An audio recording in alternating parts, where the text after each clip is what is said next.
And we welcome you to another edition of This is Wrestling. And yes, if you're listening on Sunday afternoon, May the 3rd, the day before the day I hate the most that people talk about. Lever Sage, Zach McGibbon. It is Sunday, so if you want to get in on the chat. But Zach, I didn't even know we were going to go live, but we had so many things to talk about on This is Wrestling. How are you? I'm doing pretty good, Mr. Versage. Yes, as you mentioned, it is May the 3rd. Tomorrow, May the 4th. I believe it is Tanner Ryle's favorite holiday. So a big fan of that. You're shaking your head, but that is a big day. I mean, you have to go past the it's got to be May phase of May for May 1st. Then you get into May 4th. And then, of course, there's Cinco de Mayo that's coming up as well. So I enjoy Cinco de Mayo. Like, I can get behind Cinco de Mayo, but does wrestling have a day, Zach? Like, I guess people could argue that March the 16th, happy 316 day. Yeah. But it's kind of a day, but it's not really a day. Like this really. May the 4th be with you stuff. Like, come on. What are we doing? What are we doing? Well, if you want to go deep into the wrestling lore, you could do Kane's movie, See No Evil, and go May 19th is the big wrestling day.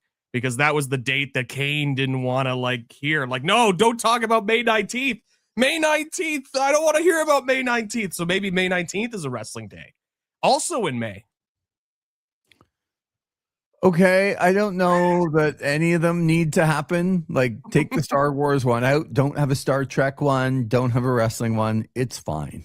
Not into the themed days. I see. Usually I'm the no fun one, but in this case, it is no fun. It's way too specific. Like Cinco de Mayo is, a big thing in the culture of a country. Yep, and it represents a lot.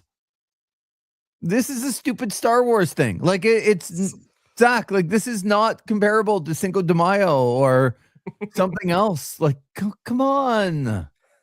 Oh, what a start. But there's so many different things to get to. And here at the Palatial Estates, we like to sometimes, pop open whether it's a Ashton 0.5 or a regular beer, but I'm doing something different today. Nice. I figured there's other than I'm thirsty and I got to talk to you for the next 2 hours about wrestling in the middle of a Sunday afternoon. Of course. But I figured that there's lots of reasons to do this, and I'll hold it up to the camera as close as I can. I see it.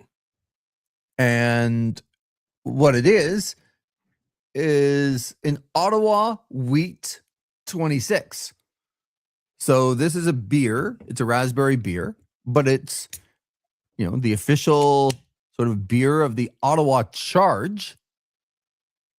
And I love when breweries do this because I like the tie-in between sports and beer and breweries.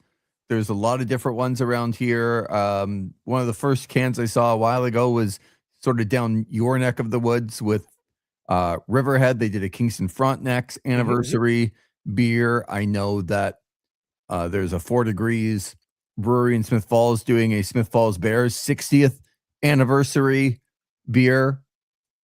And this one, Emily Clark, is number 26 for the Ottawa Charge women's hockey team in the area. And Zach, who makes this beer? That looks like a Broadhead Brewery logo. Oh, okay. Well, it is. And this hit the market, I believe last year. I'm trying to think of when. But, for Emily Clark getting together and partnering with Broadhead Brewery to become the first female professional athlete in Canada to release her own inspired craft beer, with some of the proceeds going towards the Breast Health Center at the Ottawa Hospital, which is always good. Yep. And first of all, it's a raspberry ale. It's a delicious ale. But why I'm bringing all of this up is because, correct me if I'm wrong, Zach, but you go to Broadhead Brewery, I don't know, once every other month. Yep. Is that fair? Maybe I like think that's fair. Six times a year, give or take? Yep. Because Remix Wrestling is in the brewery part. Is that true?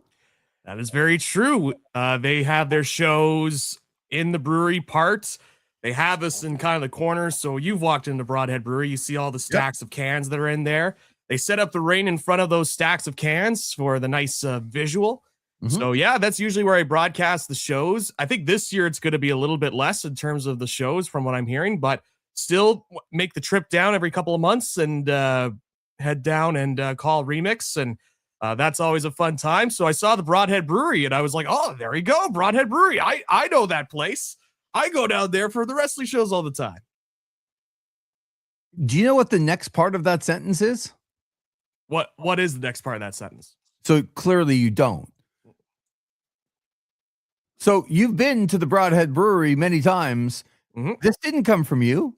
It did not come from me, no. No. And I guess as like the lead announcer for Remix Wrestling, you're a local celebrity there. Like people are looking at you as much or more as they are the wrestlers. Like you're the voice of Remix Wrestling. Not one time have you decided that, you know what? My good friend and partner, Mr. Versage, who likes raspberry fruity beers. It's partnered. Like the proceeds go to the Breast Health Center, the Ottawa Hospital, the first female collaboration in Canada. Like there's a lot of reasons why you might dip into your pocket and go, you know what? I'm going to support that. There's a lot of reasons, Zach. Like you're driving to the brewery. I had to get this on my own, but that's okay. No problem. Look, I'm just promoting the wrestling at the brewery. I'm not, I haven't been given the liners or whatnot. Yeah. There's no liner. Zach, you could just walk up and say, I'd like 4 of Emily Clark's beers, please.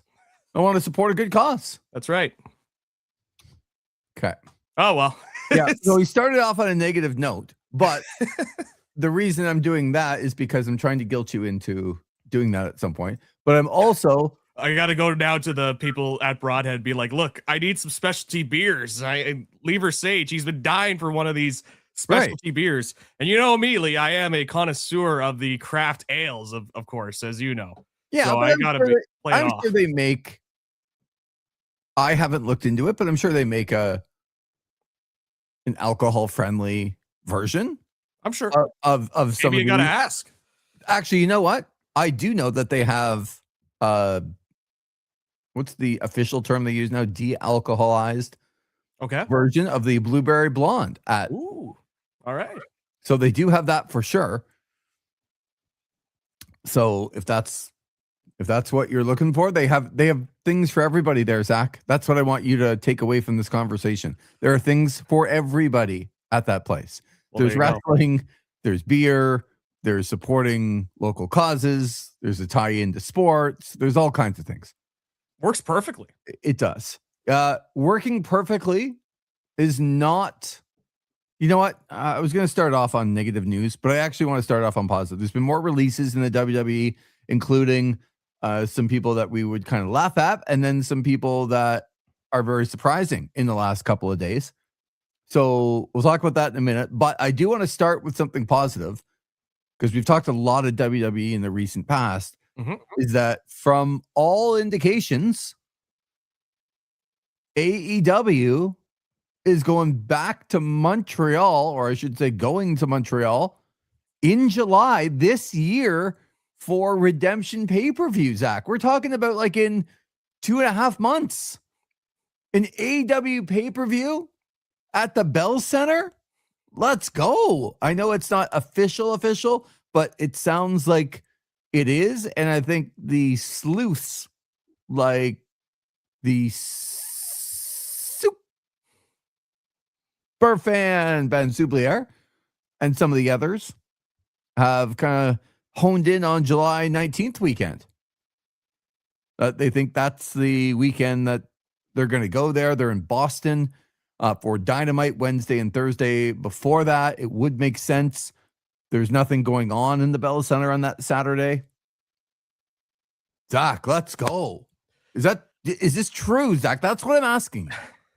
It looks pretty true to me. I mean, all the news that's come out about it and all the tips from the news outlets have been saying that, yep, that is what's happening. So looks like we got to plan another road trip, Lee. Looks like I got to get my my mobile recording studio like we did last time and get it all organized, and might be going on another road trip and might be recording from the car again and try and bring the van down.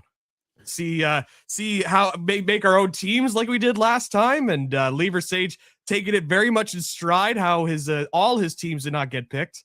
Whether it be in the voting or whatnot. I got hosed on the trip, but what happened? What happened, Zach, when we got into a nicer location, the Palatial Estates? We did like a full team breakdown, and who came out on top? Like it wasn't even close. Like you were kind of close, and the other guy wasn't even in the vicinity. Like, so I got a handle on that stuff now. But you're right, getting in the van, and I think, as the pay-per-view before All In coming up in London, England at the end of August, this is going to be a big one for AEW. It's pretty much going to set up their biggest show of the year.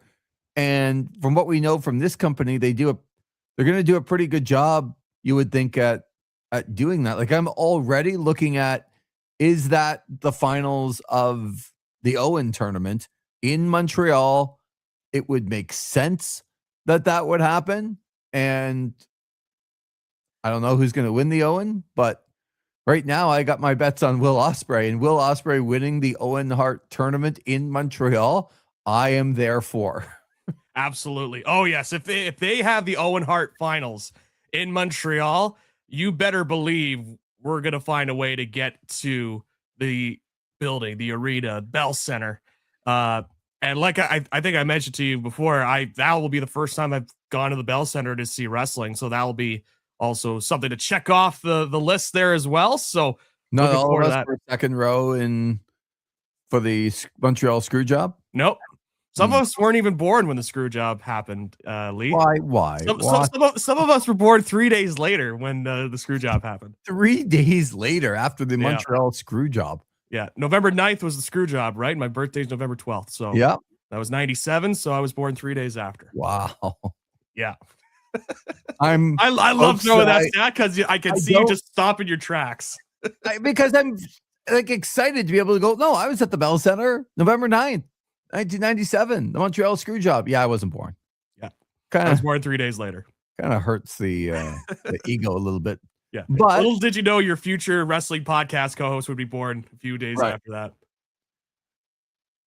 Yeah, little did I know, because that was a trip we did, the Montreal, Ottawa, Cornwall trio. And Raw was in Ottawa the next night. I'd never been to Ottawa before.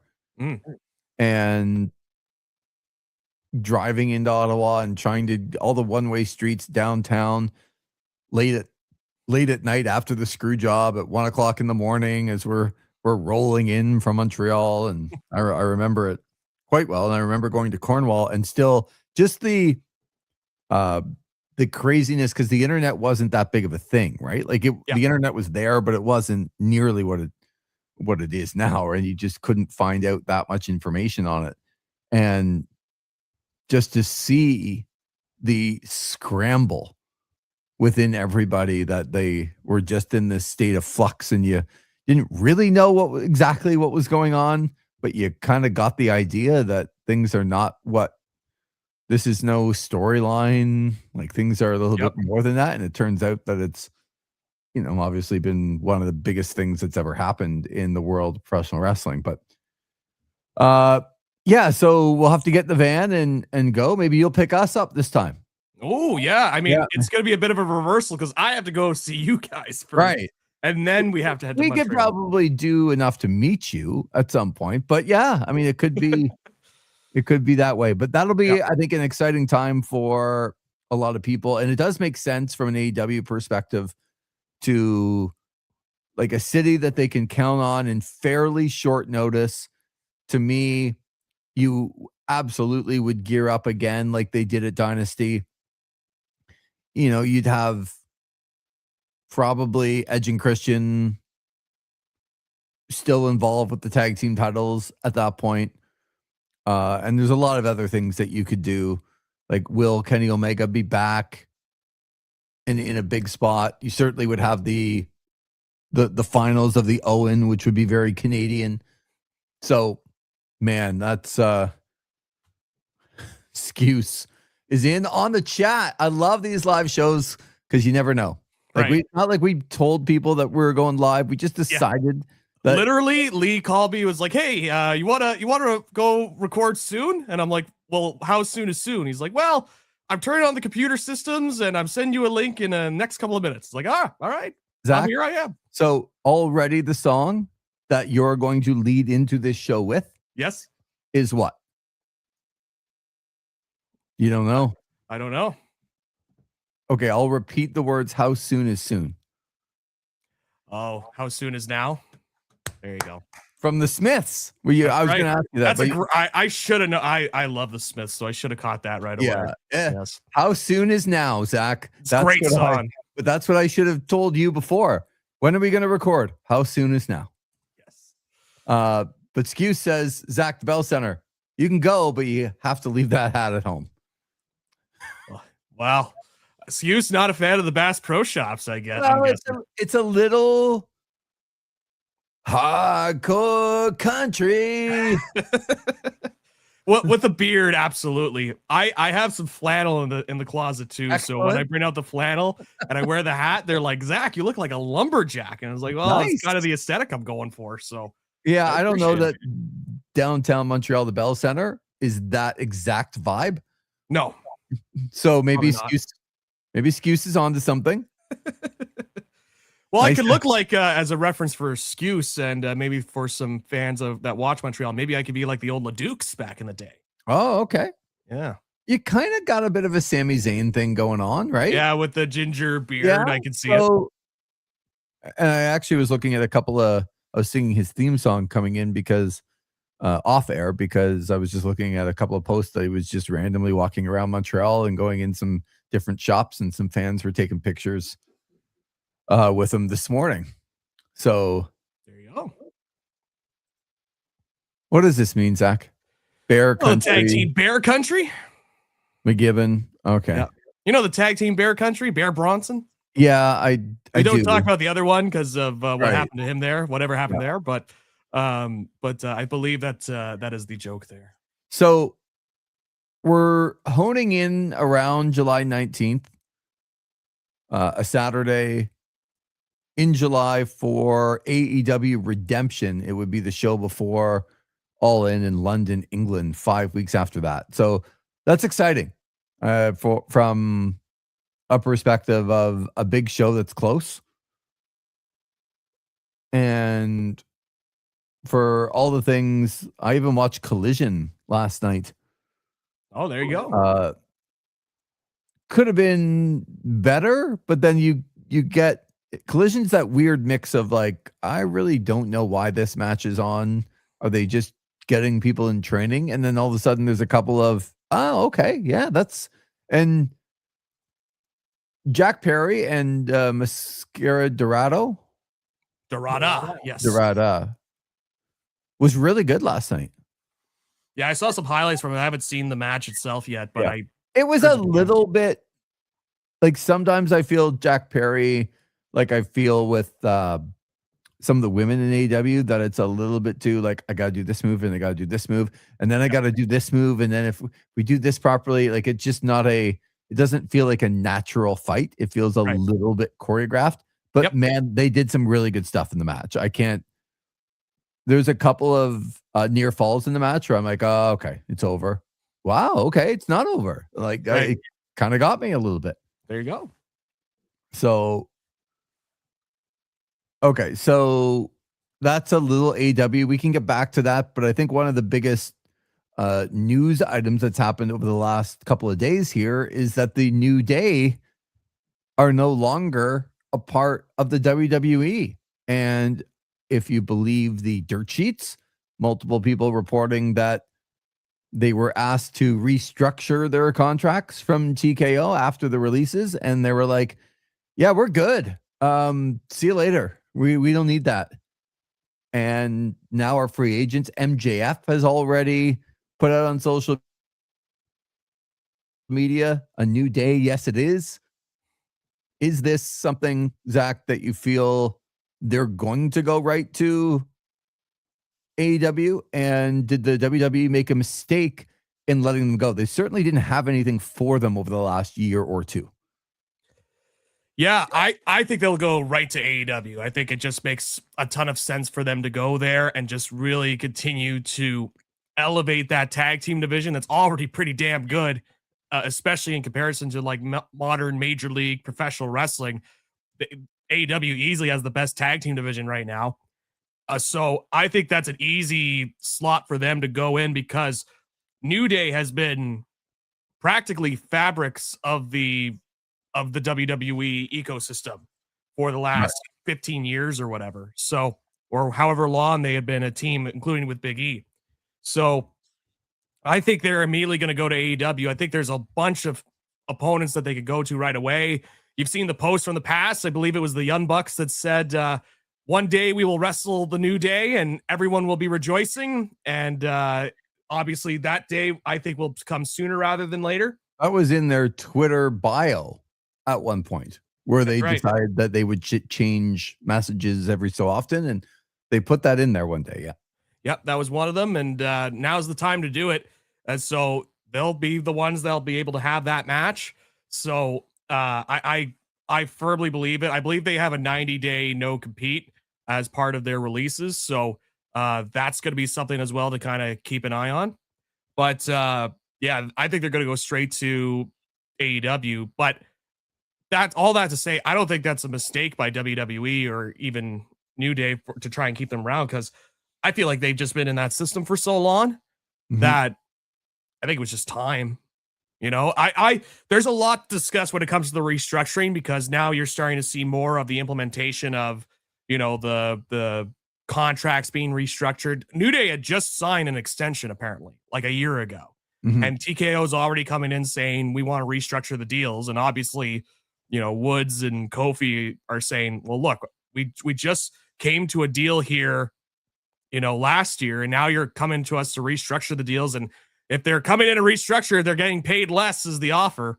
They're like, no, we're going to get paid what you guys agreed to on this deal. And it's not exactly like they're bleeding money right now. TKO, they're making a lot of money coming in. So, so that's obviously an argument for another day in terms of TKO and how they're restructuring, how they're kind of approaching their talent pool. And it was something I mentioned, I believe, on the last episode, where I think right now they're at 15% when it comes to the distribution of wealth from coming into TKO. 15% is going into talent. I saw some numbers saying they're trying to lower that down again because it's too high for them, which is crazy to think, because you look at sports leagues and, you know, it's 50% or more in some sports leagues. And they're trying to lower it down to like 8% is apparently the number that's being floated around. So, which is crazy, like incredibly greedy. But I even then, if you just look at their on-screen run, the New Day, I think it was well past their time to do something. It was pretty clear that they were not going to do anything after the big heel turn against Big E a few years ago now on that Raw, and they never capitalized on it. There was no return of Big E. They all that came of it was a match against the War Raiders at WrestleMania. It was like the first match of the first night. Like that was it for the New Day. So well, you had to know even with the thought that they were going to do that angle, that there's no payoff because Big E isn't coming back. Right. Like there wasn't like, oh, they're going to have this big blow off afterwards. It was insane to do. Like the idea itself of doing a fight with a guy who's got a broken neck for real. Yep. Like, okay. With no payoff. Skew says another day will be their AEW tag team name.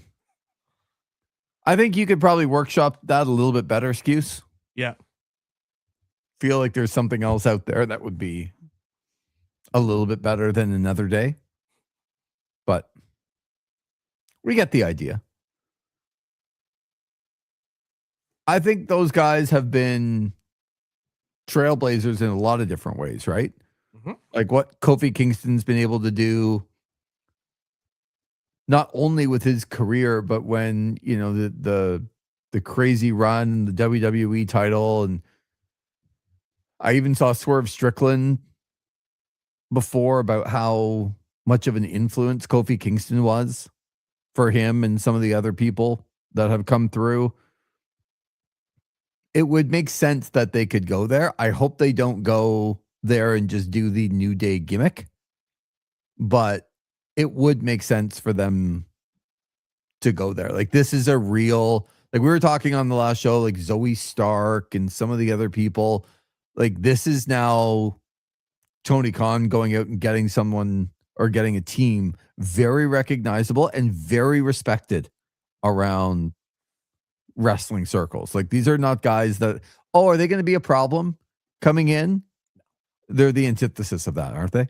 No, it sounds like they're very well liked in the locker room. And I think also, too, with some of the guys that are in the current locker room as well, I think Xavier Woods will be a perfect fit for them in terms of their video game content. They've got the AEW video games now. They can, cross promote with that. So that's easy cross promotion right there. And he's a charismatic guy. I think he'll be able to do well. And in the case of Kofi Kingston, when you look at his run, and he was there for a long time, 18 years he was there in the company. He debuted on WWE ECW, and he was Kofi Kingston. He had the Jamaican accent and then somehow lost the Jamaican accent through as many weeks on Raw. And there was even the joke with Triple H. I remember where he's like, aren't you supposed to have a Jamaican accent? He's like, oh, wait a minute. Hold on. Then it's just great. But yeah, he's been there a long time. He was somebody that for a time he was battling for the WWE Championship against Daniel Bryan. He had the big WrestleMania moment there, and that wasn't even supposed to be his spot at that point. He was somebody that I believe it was Mustafa Ali that was supposed to be in that spot. He got hurt, and they said, well, let's go with Kofi Kingston. And it ended up being one of the more memorable WrestleMania moments, and that match was a fantastic match, too. That was easily the best match on that night of WrestleMania, too. So there's a lot in the career of Kofi Kingston. He was somebody that was reliable. You could rely on him to go out there, have a good match, be there on TV each week. And he's somebody that I think is a loss in that sense. But at the same time, you look at guys like in the past with Dolph Ziggler, like that was a guy that had to move on. Zack Ryder was there for a long time before he came back, right? Mm-hmm. Sometimes you just got to move on. And we're in an era of pro wrestling right now where it used to be with territories, you would be in a territory for maybe a year or two. It's like, all right, I've got all my storylines done. I've maximized what I'm able to do. Now I'm going to travel from, let's say, Mid-South, and I'm going to go down to Florida, and I'm going to work in Florida, and then I'll go up to Georgia and whatnot. But because of the way of the layout, guys want that stability, and I don't blame them. But when you want that stability and you want to be there, 18 years on TV is a long time in TV land. It's a really long time. And so it's why I always talk about TV age in pro wrestling, because sure, you could have a guy that's like 38, but if his TV age is like, couple months, he's practically like a 25-year-old. Obviously, you have to look at it how long he's going to be able to stay at a peak, but you know what I mean? Yep. So, but having said that, though, with Kofi, I think because of the team he was in with New Day, again, easy fit for them to go to AEW and be part of that tag team division. And is it crazy of me to say, Lee, and I'm usually not one of these people that is a proponent of these kind of matches, but if you want to really send a statement to WWE and show this is where tag team wrestling is it really that crazy to have a 4-way match between the Bucks, FTR, Edge and Christian, Cope and Cage, and the New Day, all in that one ring, and you have that opening bell pop of all the fans standing up cheering, and then you get the tag team wrestling chant or whatever. I think that is on the mind of Tony Khan to have that at least in there. Well, especially if they were going to do like and we'll see, because Double or Nothing coming up in about 3 weeks. Edge and Christian, I'm just gonna call them Edge and Christian. Like Yes. I'm not, but Edge and Christian's tag team careers are on the line, not individual careers. But so I'm assuming they're going to win. It would make sense for me that always the plan was going to be a triple threat at All In between the Bucks and FTR and Edge and Christian. Well, if that's what you were going to do anyway, the New Day's 90 days will be up by then. Yep. Just do it a 4-way.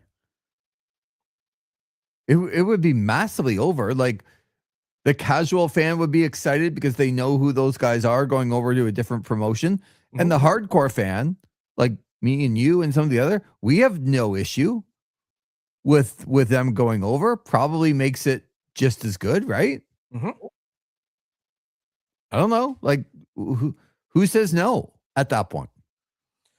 I don't know who else would be, unless you're just the hardest of hardcore WWE fans that don't want to watch anything else, or any sort of, wrestling promotion that doesn't want to watch anything else. But otherwise, yeah, like, that's the time to do it. Like, you want to showcase yourself. Like, the big thing with AEW is you have to show the things that make you different from WWE to entice, and tag team wrestling easily is what makes them different from WWE. So showcase that. And especially, like you mentioned, if you're going to do that at an All In type or whatnot, as a big stadium show, that's where you want to do it. Look who's in. Josiah. Oh, Pastor Josiah's in the house. Zach and Lee. We're calling it exactly. There you go. That's right. Exactly. Right? How we do it. Get it right, Josiah. You want to come in and make a splash? I know you're yelling. It's capitalized. That's great. All caps. Exactly. You're exactly right. Nice to have you part of things, Josiah. You never know when live shows are going to pop up. That's right. And we didn't even know that a live show. I was going to say, sometimes the hosts themselves don't even know. Well, it popped up, honestly, because after, like, if you want the real inside scoop, after puppy sitting, I had a little bit of free time, but I'm like, I'm not doing anything tonight. Like, the Habs Lightning are on 6 o'clock, game 7. We got the Raptors Cavaliers game 7 with one of the most incredible shot endings I've ever seen. Have you ever seen a shot go in the way that RJ Barrett hit that shot, where it went so far up in the air and then to come back down through the hoop? Like, it went well above the basket. Yes. And the glass, and came back down through. If I have seen that happen, I've seen it happen like once or twice ever in the history of the sport, let alone with 1 second to go and your season on the line.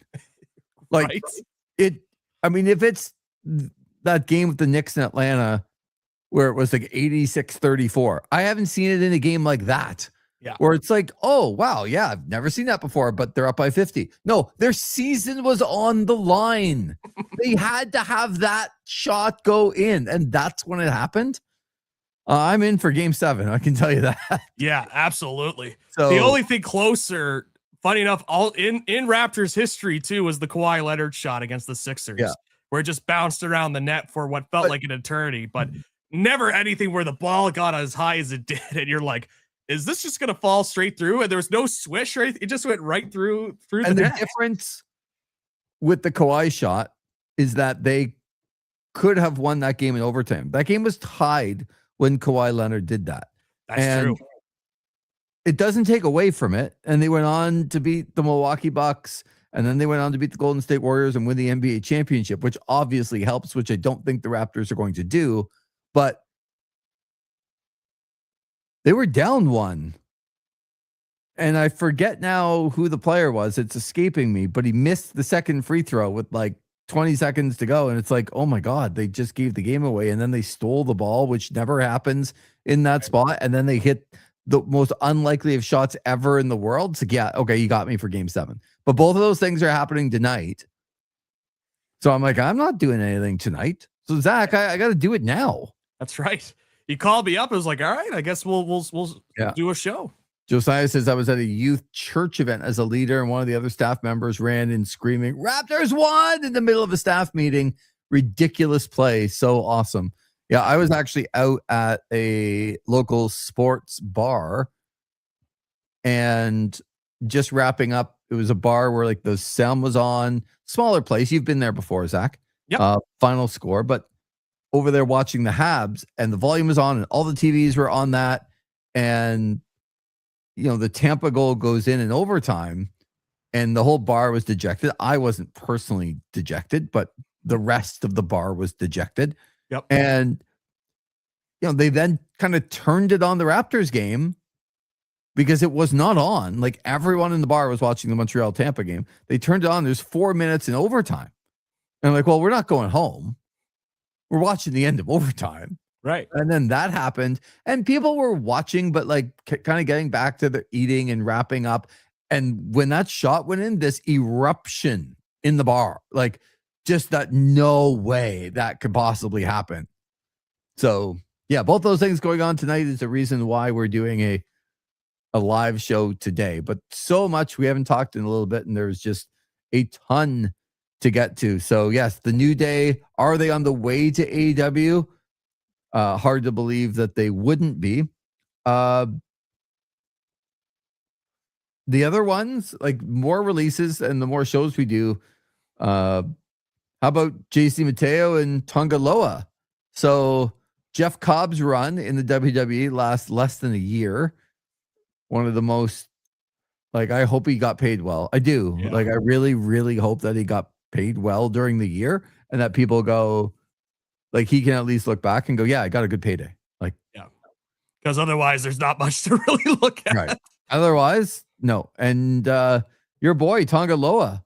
Oh, yeah. I mean, AEW will probably scoop him up first. Give him a big push right away and have him be the guy to dethrone when MJF gets the title belt back. That's right. a spoiler, but poor Tonga Loa. We said it on this show. It was like, oh, I don't think people are fully ready for the Tonga Loa experience when it comes to his in-ring ability.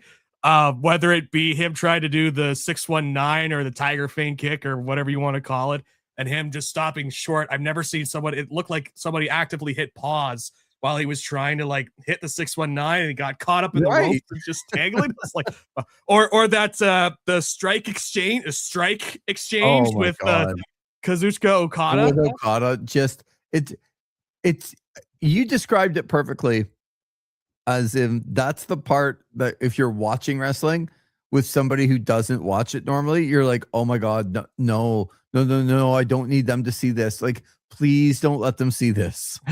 Yes. Right? Even the first time he arrived and they were expanding out the bloodline or whatever the group was at the time.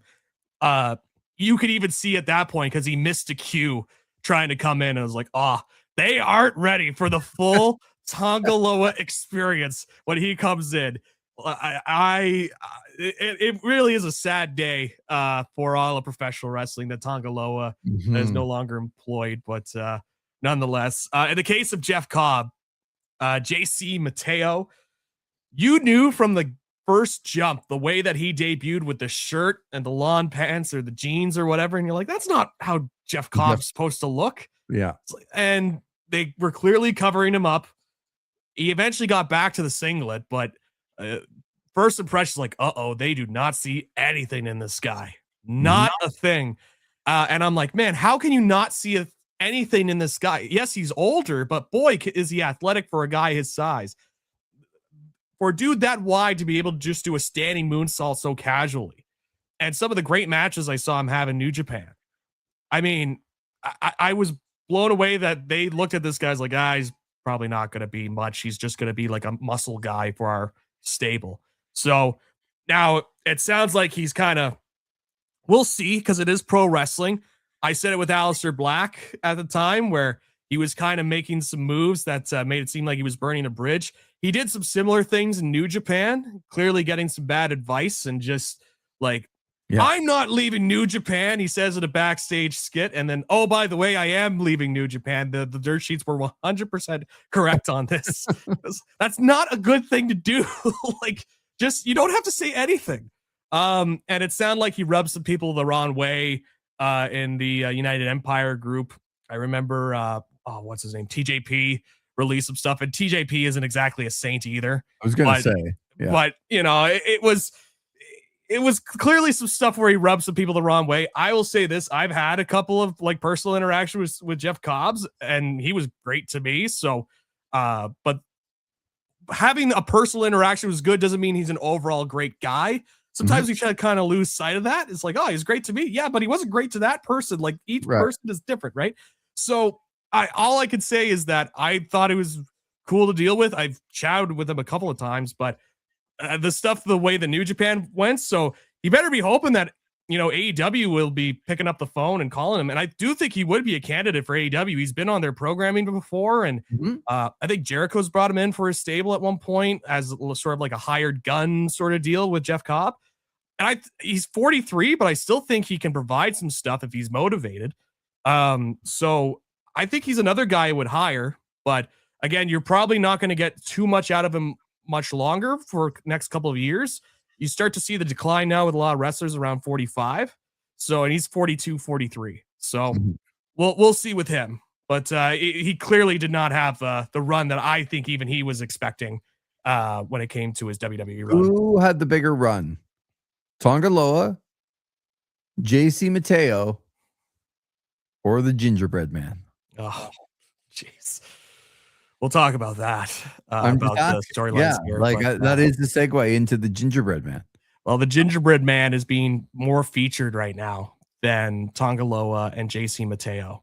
So not exactly great. If I'm one of those guys, I'm like, man, my push is getting stifled by the Gingerbread Man, and I had to say that out loud, I'd probably quit the company before TKO had the chance to let me go. So let's just get into this a little bit about from a host of different ways. First of all, I always think about young talent coming in and being like what you're doing with young talent initially if you have big plans for them. I don't necessarily feel the way others do, but I get why people like Trick Williams. Okay. He's got a look. The more that he gets the microphone and is allowed to do his thing, the better he is. He's a prototypical WWE guy where I don't think he's the best wrestler in the world, but he doesn't need to be with all the other things that they're going to have for him. So we all thought, to me, when we previewed WrestleMania, it was Obafemi, it was Javon Evans, and it was Trick Williams. And Trick Williams goes out and he beats Sami Zayn for the U.S. title, and they're going to feature Trick Williams. Okay, he's made the main roster. He's won the U.S. title. He wrestled at WrestleMania, and he beat a really good wrestler in Sami Zayn. And this is what we have for you, Trick. What is going through his mind, Zach? Like, what is going through Trick Williams' mind that he is going to be coming out of a door and upset that the Gingerbread Man has died, and the fact that he's now giving Sami Zayn a rematch because of what Sami Zayn did to the Gingerbread Man? Like, again, like, trying to be calm, and I texted you one of the, you see all these people that do the watch along thing. Yep. And he was very calm about it, but just about what are they doing? Like, what is it that they're trying to accomplish? What is it that they like, where that they want to get to? So starting with the Trick Williams stuff, I'm like, this is how you're going to treat the talent that you want to push? Oh my God. Like, for people who have been around for a long, sorry, that's a live show. I never have my ringer on, but I turned it on for you. and now the phone went off. Yeah. Sorry about that. It's all That's a good. live show though for you. Zach, okay. It's live, pal. The gingerbread man. Like, and Trick Williams, like what is going on? Well, isn't it just an amazing state of pro wrestling that we are sitting here on a Sunday afternoon and we are casually discussing the gingerbread man and his involvement in professional wrestling and how his importance in a big storyline and trying to get a young talent over in Trick Williams. This is the point that we've gotten to. The way that they did that segment on SmackDown, those SmackDowns are just bad shows. Like, they're just awful shows. And the fact that they looked at this, you know what happened? They probably saw the gingerbread man come out there that 1 week of SmackDown doing the dance, and people were like latching on to it. It's like, oh, this is kind of funny. They saw the reaction on social media. They're like, you know what? Let's go further with this. It's one of wrestling's biggest weaknesses is that they see something that works and they think everything can be extended to multiple weeks of programming. Define works. Yeah, works. Like, got likes on Instagram, got likes on an Instagram reel works. Because I'm not sure it ever worked, but I understand what you're saying. You do something once and it gets some sort of viral reaction and they just glom onto it and do everything about it. Like, and they just milk it for everything that it's worth. Skew says, this isn't new. Remember a bunny getting over more than Adam Rose? I don't remember a bunny being in the middle of a feud with one of your next up and coming major stars.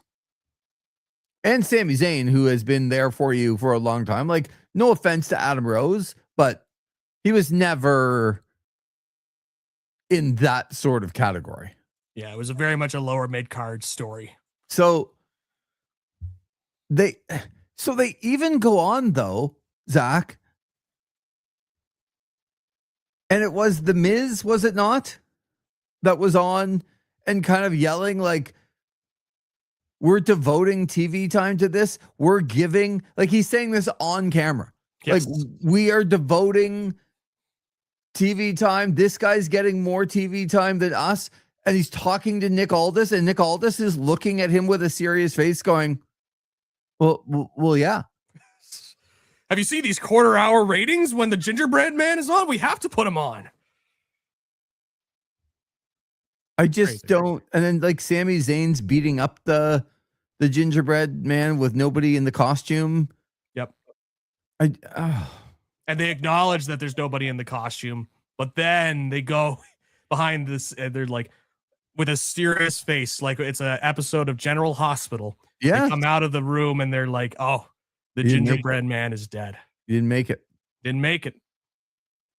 But couldn't take him to the local medical facility in time. What we're all thinking, The Miz is actually saying on the air, like, this is getting TV time on our show. And you're like, yep, you're dedicating more time to him than you are to other people in the locker room. Yep. And I think Nick Aldis actually said something back to him, like, be respectful. Like, that the gingerbread man died. Like, what, Zach? AEW just has to be licking their lips to go, all we need to do is put a pro wrestling match on. Yes. All we have to do is be even just remotely competent at this point. No, we don't even need a story. Like, just put some people in the ring that can wrestle. That's it.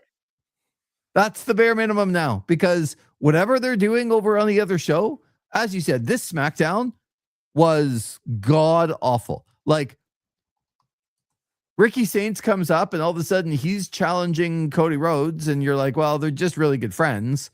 Mm-hmm. And I don't know why Ricky Saints is being featured like this. He didn't really get over to me in NXT. It's not like he did something that was like, oh my God. Like, the only person in the NXT world that has been called up to the main roster that I'm excited to see is Ethan Page.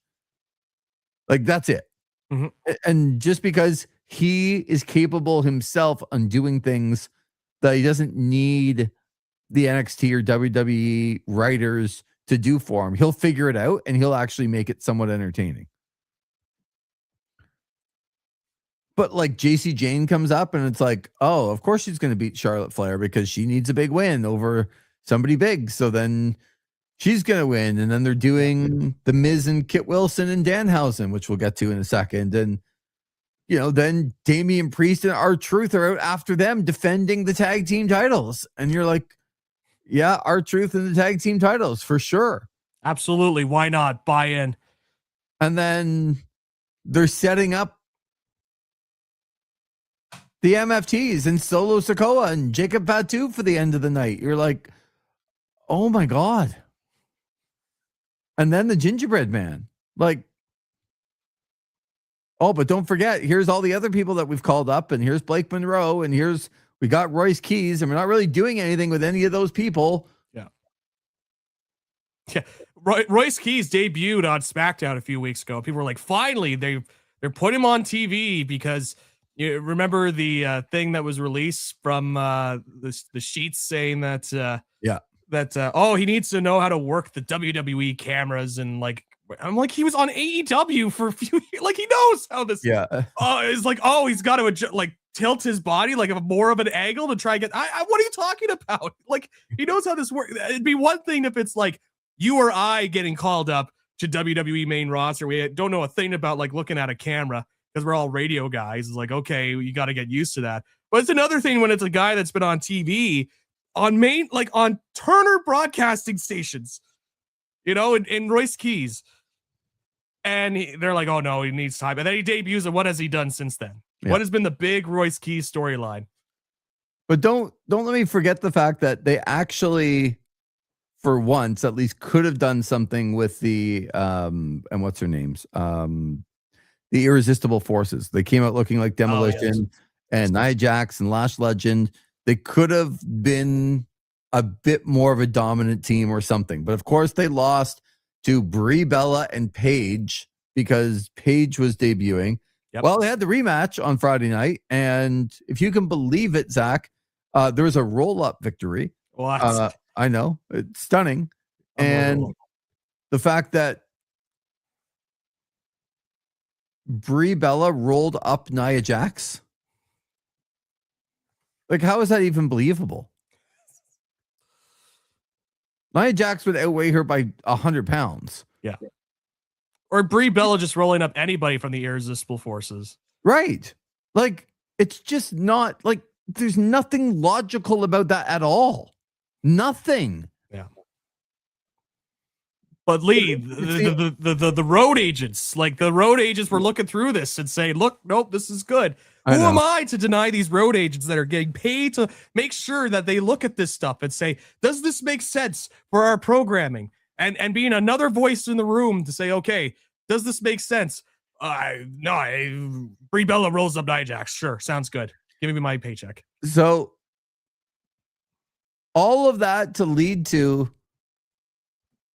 who was on the phone with Jacob Fatu. Do you know what I needed in my life, Zach? I needed a storyline from the WWE. Not even 1 month after Randy Orton was on the phone for a month, wondering who it was. And it turned out to be Pat McAfee, which they've just they are acknowledging that storyline too, by the way, of Randy punting him. Pat McAfee gone, Jelly Roll gone, and Randy Orton punted Cody Rhodes, and that's gone too. Like, so you know what we need? We need another who was Jacob Fatu on the phone with storyline, and we got it. Thankfully, we got it. And as Josiah says, another phone storyline. Like, Zach, come on. Like, give me something that lets this make any sense and not have them be the dumbest people of all time to do this. Like, I don't want to call them that, but this is so idiotic that they would say, you know what's a good idea? putting somebody on the phone and the announcer's coming back. Who was Jacob Fatu talking to on the phone? Like, are you kidding me right now, Zach? What the hell is happening? And Tanner's in to say it's TKO on the phone asking to restructure his contract. Tanner's here. I know, and Chris is here. I did say I was puppy sitting earlier in the episode. That's right. So I didn't know it was a live show today. Would have let Luna stay and make her own OSN debut. Her and Ripley would have a tag team, barked at Zach, and Luna doesn't even bark. Oh, man, would have barked at you. Yeah, you and dogs have this weird, like, me and well, just Ripley. Like, no, dogs are overall. This is what you say, but it's kind of got that me and WWE thing going on. Like, I get closer, and then it's like, no, something happens, and you just can't get past this certain point. Oh, Ripley has heat with me. I don't have heat with Ripley. Okay, like it only takes one side to have heat. I know. I'm just saying. It's a one-sided heat right now. I don't have heat. I'm great. Like I love Ripley, but Ripley does not love me. Ever since I took away that chicken wing from her, like she took that personally. Okay, I'm great. I'm great. I took a chicken wing away. You were trying to do the right thing. I was trying to. Look, not all. Sometimes, you're not the hero right away for people, and in this case, it's taken a long time for Ripley. Ripley, I don't think will ever get over that heat. Did Ben tell you as soon as I drove up onto the driveway? Yeah, and Tanner said that too. Ripley was barking at my car. Like from 100 feet away. Yes. Not even knowing like that you weren't in the house and went to your car. You were just pulling in the driveway. And she knew, that's bad news. It's bad news right there. Like that's a level of heat that I didn't even know I could attain. Like I'm not even mad at that point. I'm impressed. Tanner says, it was my new car. Yes, your new car. Like he doesn't even remember the old one. No, but she just had the sense, right? Yeah, that sense of we need another phone call storyline. Yes. We need we can't have Zach here. Just trust in Ripley. Trust in Luna. They were best friends today, by the way. I was yesterday and today I was the hub of like the third party meeting place for all the dogs to feel good about each other. Zach, they might have even liked you if you were here. Oh, wow. Yeah. You know what? Like, this is just more like reasons. Like, I'm just not going to show up for this booking. Like, I'm not going to ruin a good thing here. It's like, certain people in the locker room, as soon as they walk in, people are like, ugh, that's probably the dogs, like that's probably what I have. Like, oh, there he is. He's coming in. And it's like, don't have an issue with Ripley or Luna or any dogs, right. but Ripley has issues with me. I've not met Luna yet, but hold on. Excuses in saying it's not just dogs who bark at Zach. Huh. I don't know the reference excuse. So well, maybe it's just everybody that barks at you because everyone's got heat with you. They all got heats. Tanner says don't let him go to Braun Breaker meet and greet. That's right. Or the War Dogs. Well, I think the War Dogs just don't like anybody, period, based on their TV. The Junkyard Dog. Well, British Bulldog. I'll give you another one there, Tanner. British Bulldog. Baby Boy Smith. And JYD have both passed on, though. Yes. Yeah, that's I don't know how you're going to get past this one. I don't know either. I get heat with dogs. I don't understand. The dogs that at my parents' house, like dogs that I see, they're great with me. So I don't know. You know what? This is a lot of you said. Like I've never seen that. I've never seen dogs be okay. You've been at my house. You've been at my house with the dogs. They weren't great with you. Or me. No, they were great. Ruby was fantastic with me. Watson doesn't respond to stuff right away, but Watson's great with me. Like how he loves you is when he leans on you, and he leans on me all the time. So I'm great with my dogs. I feel like you're justifying this. I'm not sure because when we were there, I didn't see that. Tanner says need your music. Who let the dogs out? Big 90s hit. To be fair, the last time I saw Zach in person, I yelled, "Zach McGibbon!" So I can relate to the dog. Oh boy. Yeah. There's a lot going on here, Zach. This chat has gotten super active just talking about It has. the dog's Well, heat and with me. It's one dog too. Like you're just extrapolating. It's like all dogs hate Zach. He's like, no. Let's not. Like Ripley has heat with me. Absolutely. That big of a problem with you that knows your new car rolling into the driveway and going, yeah, that's bad news. I don't know. It's just the vibe I give. Again, you take that one chicken wing away, and then it's just heat for life. Just heat for life. When Christian McCaffrey put up 50 yards on the Cowboys, he barked at Zach too. What a dog. Yeah, that'll be the last. Well, first of all, that 50 yards would be a lucky day now for Christian McCaffrey on that new Dallas vaunted defense. Yes. Like come on. They have built themselves into a massive contender now.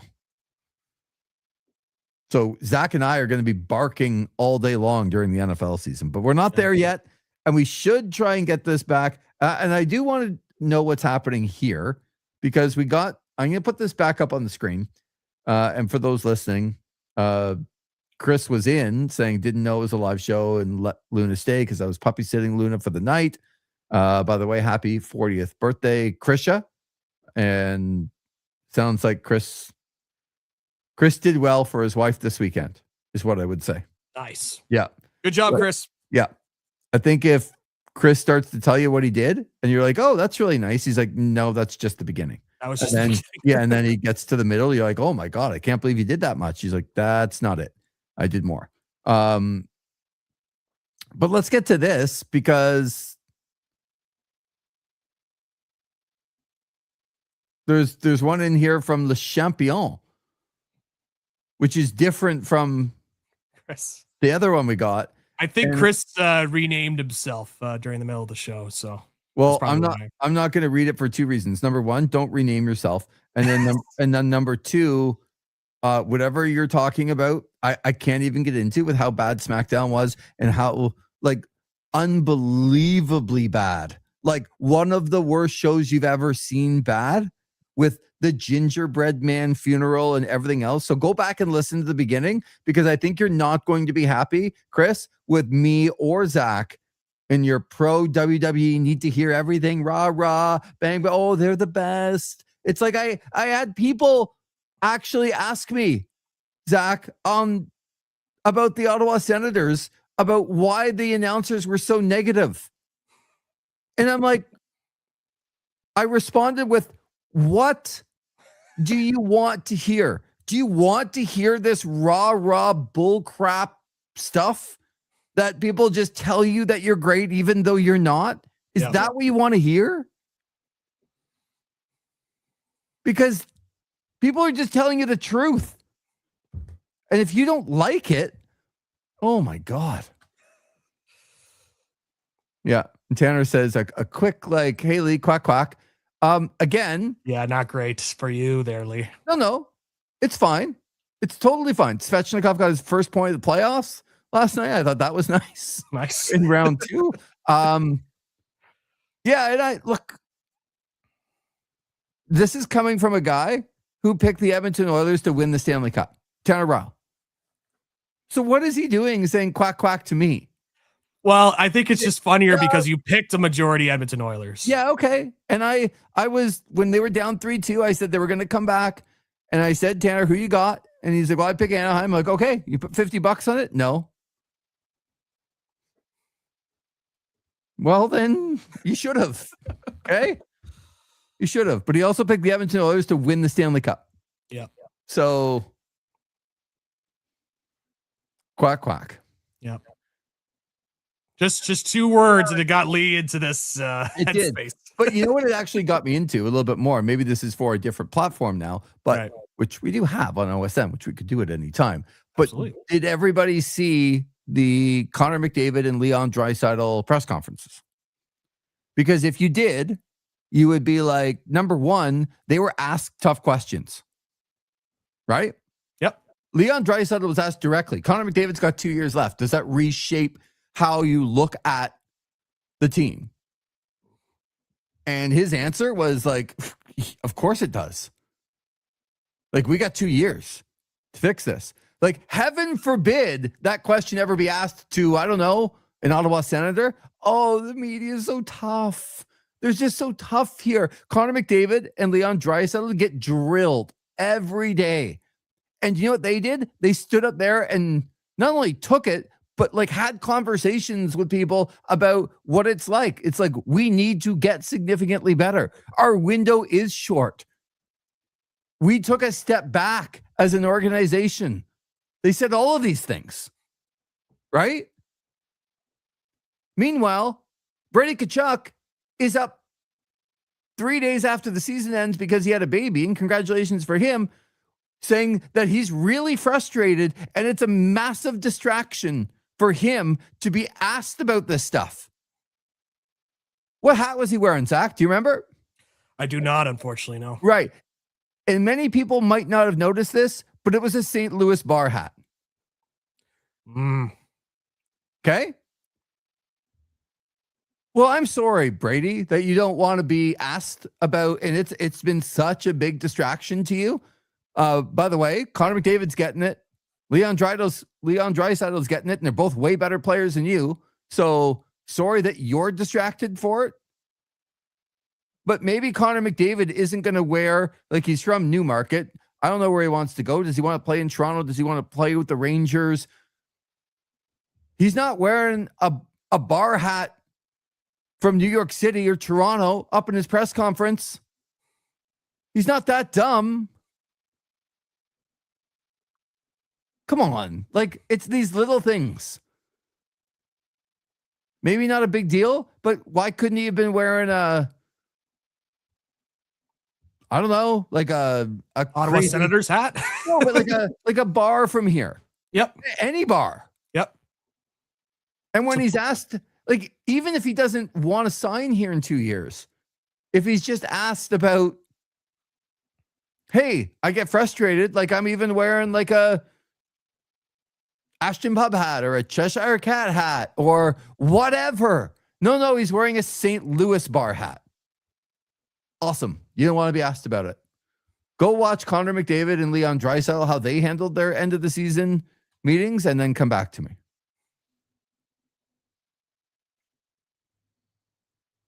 We do have a different place to do this. I was going to say. Okay. Yes, this is the wrestling podcast. So okay. The Champion says, what do you think about this non-WWE AEW topic then? Trevor Murdoch officially announced his retirement from pro wrestling. 45-year-old, former 3-time WWE Tag Team Champion, 2-time NWA World Heavyweight Champion. And Skew says Trevor Murdoch is so tough.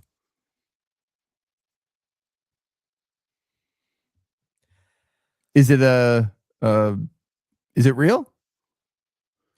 I only saw the social media post on it. I assume with all these wrestler stuff that it's not real until like he just kind of announced it after a match or whatever, right? So it's like on TV. On TV. So you always have to take that stuff with a grain of salt, especially in pro wrestling when it comes to retirements. In the case of the career of Trevor Murdoch, I mean, he had the run in the tag team division there in the late 2000s with WWE, and then kind of bounced around the indies a little bit, kind of resurfaced with the NWA, and it's been pretty much a staple of the NWA since then. Like Nick Aldis obviously was the original guy that, like, as part of Billy Corgan's revival of the brand, that he was the lead guy.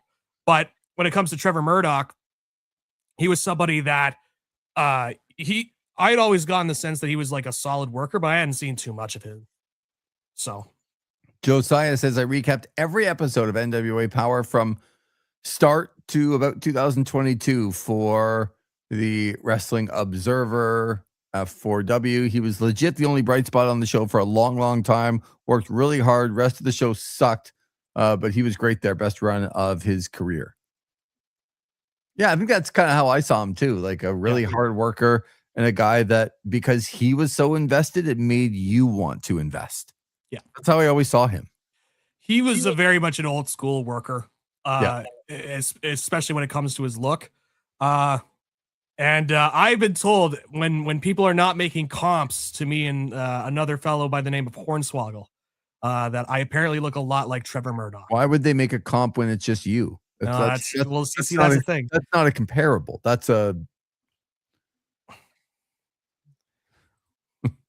He was an incredible baby face, made you believe. And you know what? We don't have as much of that in pro wrestling, that people that actually make you believe. Zach, I didn't even get to with all the WWE stuff about the gingerbread man and we need another phone call angle. Yes. They also have a mystery partner angle. Yes, with Danhausen. Get fired up. How can you not be fired up for that? So I asked you, and I could replay it for people and Tanner is wondering if there's an OSN watch along party. Was still trying to secure, I don't want to say a bigger name, Tanner, but like a name that's more than me or you, or like, yeah, no. And look, all you guys are really important. I get it. But I was trying to secure someone else, I guess, that was also important to come along for the watch party. TKO called it the celebrities, right? Instead of the main events. Yeah, we can. I would say we're probably going to get on during the Montreal game, but I don't know that it'll be like this official, like Brad Brown or John Shabbat or like Chris Stevenson or any of these guys are going to be popping over in a few hours. But it doesn't mean we can't go on and have some fun, and I can rant more like I just did and tell everyone how many dogs don't like Zach. A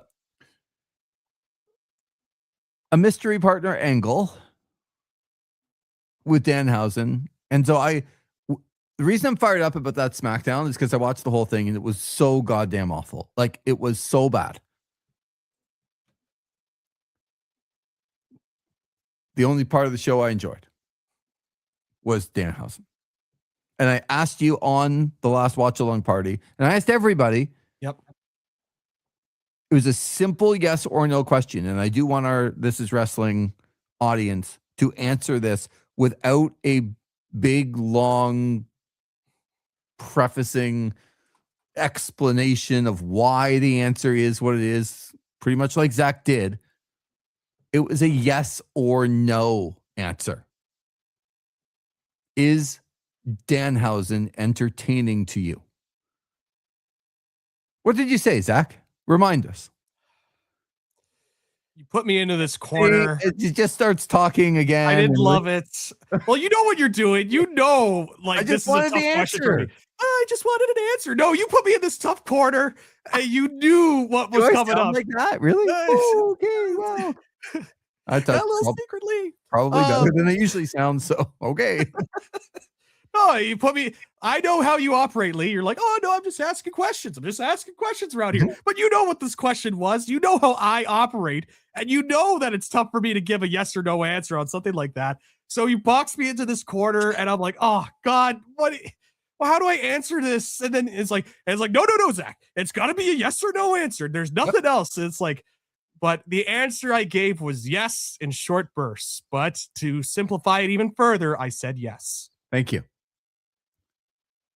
I watched a horrible episode of SmackDown on Friday, and he was the only thing that was entertaining me. Now, do I like the mystery partner angle? No. Do I like the fact that The Miz and Kit Wilson are a tag team on a pay-per-view? No. So there's some things I do not like about it, for sure. But as Tanner said, probably going to be 3 mini Danhausens in a trench coat. Whoa! How wacky will that be? Well, as wacky as the Survivor Series with, was it Doink? Dink and Pink and Wink, I think were the names. Jerry Lawler had the Three Kings and whatever. Yeah, that was really bad. Cheesy, Wheezy, and Sleazy or whatever. Yeah. I know this, but I don't know math, Lee. Like, I know Jerry Lawler's, Kings in the Survivor Series match against Doink the Clown. But if you were to tell me about how to do math, Right. like advanced math, I can't do it. So I don't love the mystery partner angle along with the phone call, who's on the phone angle. Yeah. But I'm kind of intrigued. Can Danhausen continue to entertain me when he gets involved in a match on a pay-per-view with a tag team partner? And quickly, this, some questions we let marinate, but we can't let this one marinate. Zach, what's bonk spelled backwards? Tanner, it's what you are, a knob, because of you asking me this question. All right, it's knob. A little sensitive Zach is, wasn't able to put together. Here is a combination of the Danhausen entertaining stuff and the knob, and now I'm just fired up. And now talking about the dogs having heat with me, like I'm building up. I'm building up as the show goes on. I was coming in as like, I'm having a nice afternoon. It's nice and sunny over here. It's like, oh, we'll talk about the wrestling a little bit, and now here we are. The wrestling attacked by the chat. We'll talk about the wrestling. Yes. Well, first of all, again, with the boxed in question, if you just had a said yes or no, you wouldn't have worked yourself into this frenzy. And if you were able to put together that bonk backwards was knob the first, second, third, or fourth time, you wouldn't have boxed yourself into this either. You were unable to do that the other night as well. It took you a long time, Zach, to get knob backwards. And it was on the screen for you. I was looking at the question and I was just like, why is this question being asked? Like, was like bonk. Who cares? And little did I know how much people cared about it. So I always tell people, this story about, we were in the middle of a really important Ottawa Senators discussion on the radio. And I remember it was with Ian Mendez, and it was 4:00 on whatever day it was, but prime time, kind of when everyone's driving home, and serious Sens talk. And I think it was me that opened a banana and I couldn't open it. And somebody said, you're not doing it right. You got to open it from the other end. Yes. And both Ian and I were like, what are you talking about? And he said, the proper way to open a banana is actually not from the stem, but it's from the other side. Yep. And I was just blown away. I'm like, there's no way. And even Ian was too. You're just pulling our leg or something, and you look it up, and the next hour was spent about talking about opening bananas. And for months, people would stop me and go, oh my God, that's showing the bananas. And you're like, how about the show on the important Ottawa Senators things that we were really bringing some insight and information and all of these important things to you? Nope, the banana. Yeah. That's what people remember. Not for my eloquent and my well-delivered takes on pro wrestling. No, it's because I didn't catch that bonk was knob spelled backwards for a good minute too. I didn't know about that. So Zach's working himself into a shoot. Oh, we need Zach into a shoot. Skew says fired up. Yeah. And then here's the we have talked about the pros of doing live shows. And I guess if we're doing a live show, some of the portion of it is to be able to reset. Yep. Because that's what you're supposed to do when you're doing live shows. But Tanner says, yay or nay, Zach, all in ladder match, New Day, Young Bucks, Cajun Cope, and FTR. Already discussed earlier on in the program, Tanner.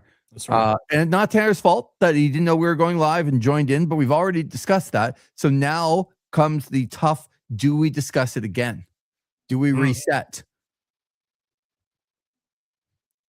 Or do we just continue on with potassium-based fruits are over, apparently? That's right. And the dissecting of a wrestling show is a lot like eating a banana. Sometimes you need to do it from the other end. Really introspective here on This Is Wrestling. Yes, my man. That's very good. You know what? Maybe this does allow us to reset. Can dogs eat bananas, right? I mean, this is the important It's just off the question. rails. It's just off the rails. It's These are like all the things that have heat with me, other than the banana. Like, other than that, everything else that has heat with me. That one sentence pretty much summarizes everything we've done so far. Yeah. Can dogs eat bananas? It's like, I don't know, but we got a lot of angles to attack it from. It's true. Zach's hated by dogs. We know how to open up a dog. I'm hated by a dog, a singular dog. Just eat the damn banana. That was my point, Skews, but I got ridiculed, like taken to task by all the people who open bananas from the other end to be like, you have no idea what you're talking about. Like, you're not doing it right, and you have no idea what you're talking about. Yes. Josiah says, I'm running on 4 hours sleep, finding this way funnier than I should. No, it's actually really funny. It's actually very, very funny when you really look at it. Yeah. Yeah, it is. Okay. Le Champion's trying to get us back on track here, which I do appreciate. To help sell tickets for Backlash, thoughts possible of CM Punk being his partner. It's known that they like each other. Oh, sorry. I'm just trying to get into talking about Backlash. Backlash. So Backlash. My favorite one on that promo video is when it goes to RVD. Yep. And he's like, at Backlash, and then it cuts him off. And they kept it in the edits. I know. It's so good. But see that video with Danhausen, it's funny. Backlash. See, stuff like that is why I find Danhausen entertaining. You don't have to justify it. It's a yes or no. The answer is yes. So do I. Yep. It's funny. That is funny. Like, Backlash. I'm just getting everyone to do it. Triple H's, of course, was so over the top that you couldn't even Backlash with the hair all like down on his forehead and just. But the RVD one is the one that pops me every time because he's probably thinking he's going into a promo. And they just cut him off. The champion says he sold me on the PPV with that short.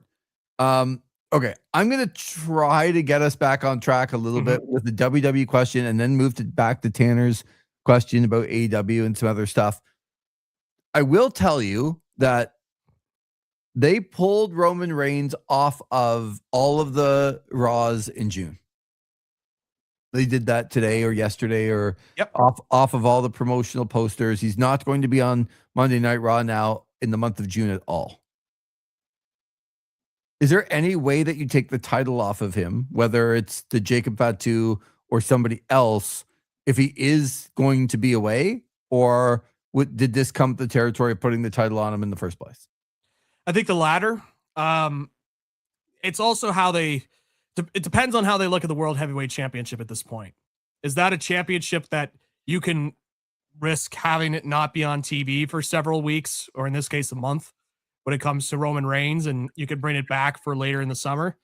I think it can be, just the way that it's been treated over the last, really since it's been introduced into WWE. So while it does kind of, you obviously want to have it on TV and you want to see the visual of Roman Reigns with it to try and establish some more credence to it. In another light, you can also see it as, well, the way that they've established this belt, you can take it off TV and it's really not going to be that much of a hindrance if the belt is off of TV, just the way that they booked the belt over the last couple of years. So, So I'm a big believer in that the man makes the belt. Yep. If you have multiple belts that kind of mean the same thing.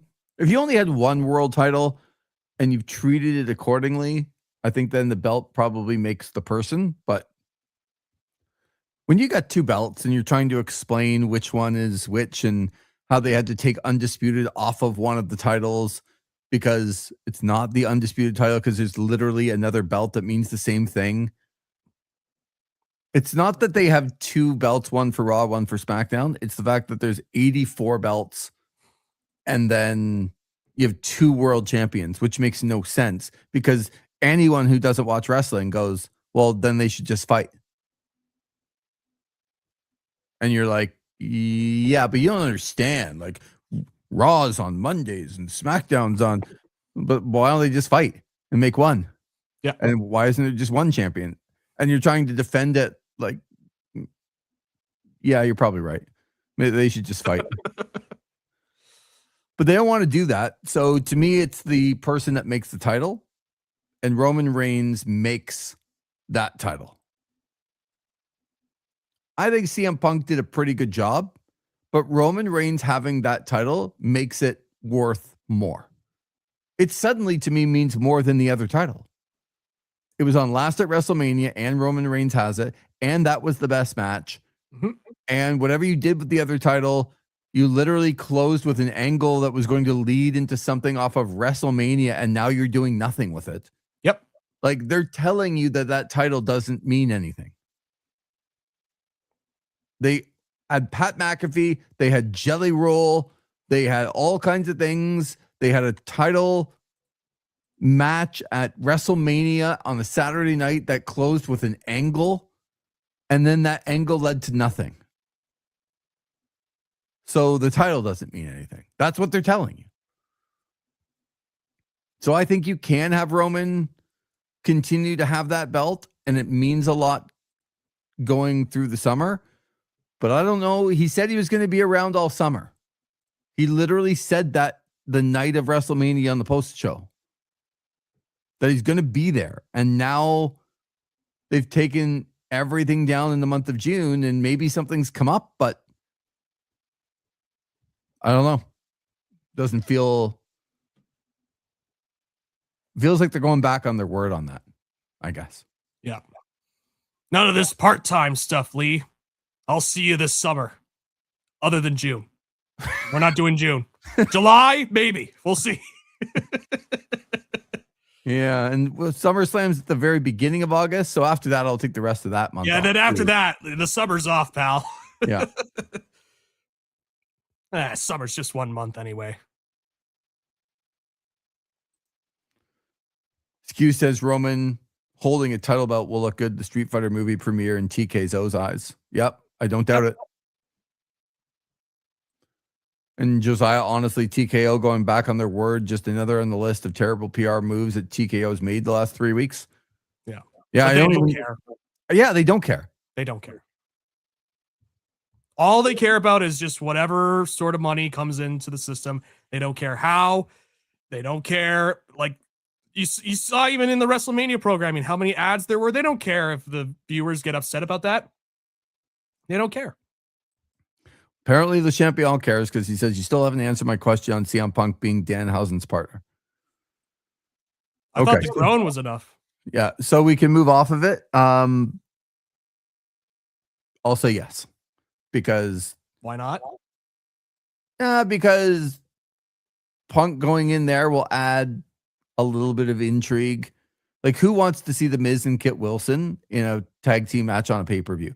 And as funny as Danhausen is, you kind of need someone to come in and be the meat of what's going on, because it's not in the other three. So whoever is coming in has to be kind of the meat of the sandwich here.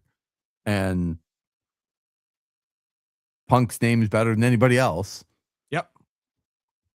It makes sense on the connection standpoint and what Le Champion said about selling tickets, because he's certainly somebody that could do that. But and it would just be kind of a filler match on the card. Am I looking forward to reviewing it, Lee? I am not. Once the pyro goes off and we introduce magic, I told people this. This is my bar. No magic. I don't need magic in pro wrestling. I'm good. I don't need it. That's any company, by the way. When Broken Matt Hardy was doing the magic stuff in AEW, I was like, no, I don't need the broken gimmick in AEW. And I don't need, Danhausen doing magic and setting off a thing of pyro, at the ring. So we'll see. Who knows? But if it's Punk, I guess it would make sense. I just don't know who else would be the mystery partner. All I know is that it won't be Evil, because Evil did debut on NXT this past week. At least that's what they tell me. I don't watch that programming. So you could have told me anybody else was debuting on NXT, but perfect for Evil to debut on NXT because that means I don't have to watch Evil on the WWE programming for the next little bit. So it's great. So the card for Backlash to me is actually better. Like, I actually think they've done an abominable job at the storylines, because if I just told you, like, and you knew nothing about any of the storylines, that Trick Williams is going to fight Sami Zayn, that Roman Reigns is going to fight Jacob Fatu, Braun Breaker is going to fight Seth Rollins, Asuka's going to fight Io Sky, and then you have the Danhausen mystery partner match. Yep. It's not a terrible lineup as far as the actual people who are wrestling. If you had just put them out there and with no storylines whatsoever, just that Danhausen's got a mystery partner and no other storylines, I'd be like, okay, like it's not the greatest card, but it's not bad. There have been far worse WWE PLE cards than that. That's for right. sure. But the storyline going into every one of them has been really bad. I find that incredible to look at the card and go, yeah, I just want to ignore everything about what's happened so far and try and watch it. Yeah. All right, let's get back to AEW and get back to the, I guess I'll segue with one of the last the Champion questions about Andrade winning the IWGP Global title in New Japan and what that means, if anything. I don't know New Japan as much as you do. I don't put the global title up near, like, it's just another one of those secondary titles to me, so it doesn't really mean all that much. It's not like it's the World Heavyweight Championship, but you tell me. Yeah, no, it's something to kind of get the belt off of Yota Tsuji for the time being. And, you know, even before he was going to AEW, he was in New Japan. Now that was because of the circumstances surrounding his contract, obviously. But the global championship it's like what you mentioned. It's kind of just been a more underneath belt than it really, obviously, the IWGP Heavyweight Championship.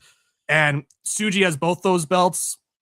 So it's just kind of a chance for Tsuji just to kind of hold the one belt, and you can use it as a storyline. It's like, oh, he's lost this other belt that he came in with, right? You know, and now, like, is it up for grabs? So yeah, that's kind of how it's going there for that. And it's kind of rewarding Andrade as well, because he's been somebody that's been in New Japan for quite a bit now, even before his return. So don't really have too many hard thoughts on it. Just kind of interesting that, plus with him being part of United Empire in New Japan, it makes it interesting as well. So we talked about July 19th, and it looks like it's a spot for Redemption, which is going to happen in Montreal for AEW about 5 weeks before All In pay-per-view. So I think everyone's excited about that. Interested in your thoughts on the Will Ospreay Death Riders angle. And to try and recap it for people, you know, they obviously injured Will Ospreay. He was coming back for revenge. He had the chance to do the same thing to Jon Moxley that happened to him. He took the high road. Moxley went to him. They took him out after he was in a match. Will Ospreay, and who was he wrestling where he got kind of beat up again, and they hauled him out of there, the Death Riders, and didn't let him get beat up by the Don Callis family. The other half of Aussie Open there. Mark Davis. Mark Davis. Yeah. And so they carried him away, and then they had a chat with him in the back.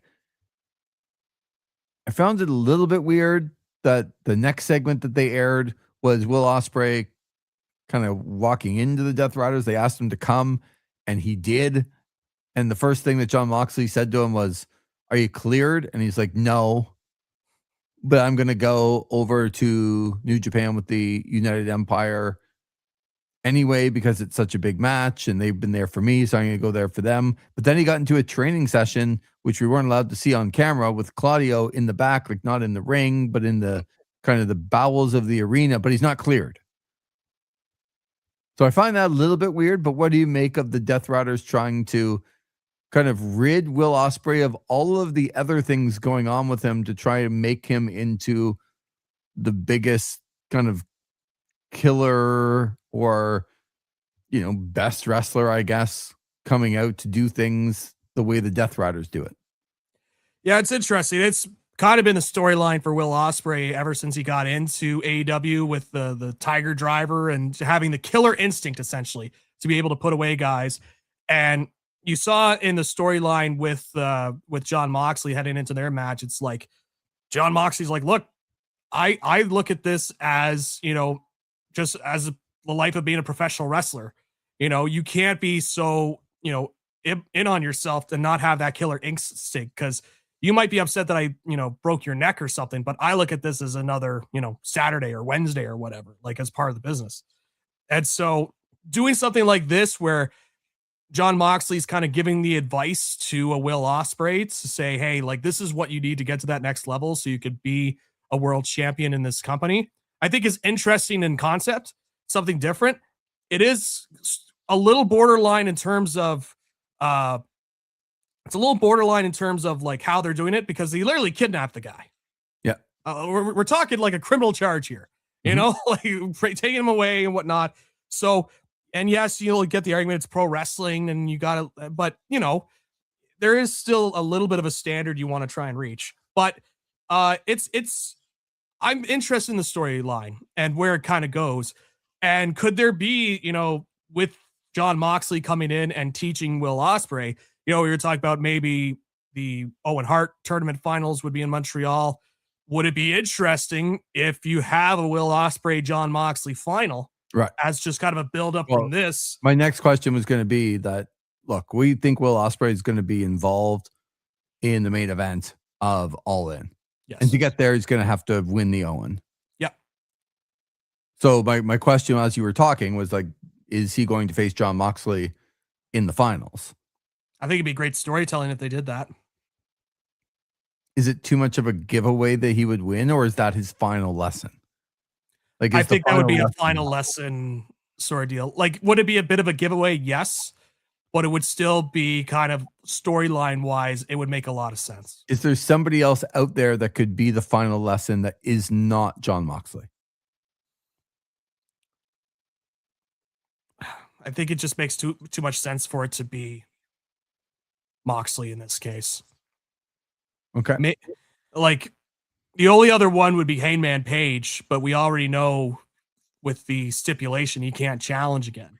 Unless you wanted to go back on the challenge and him being in the Owen. Well, I still think, getting a little bit into like Darby Allin, and Darby Allin keeps telling MJF that until you put something else on the line, you are not getting your title shot. And that's been now a storyline for weeks since he won the title.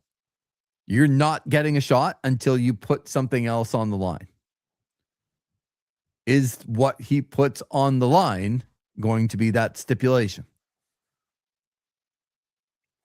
I don't know what else he could put on the line that would be worth more than that. Mm-hmm.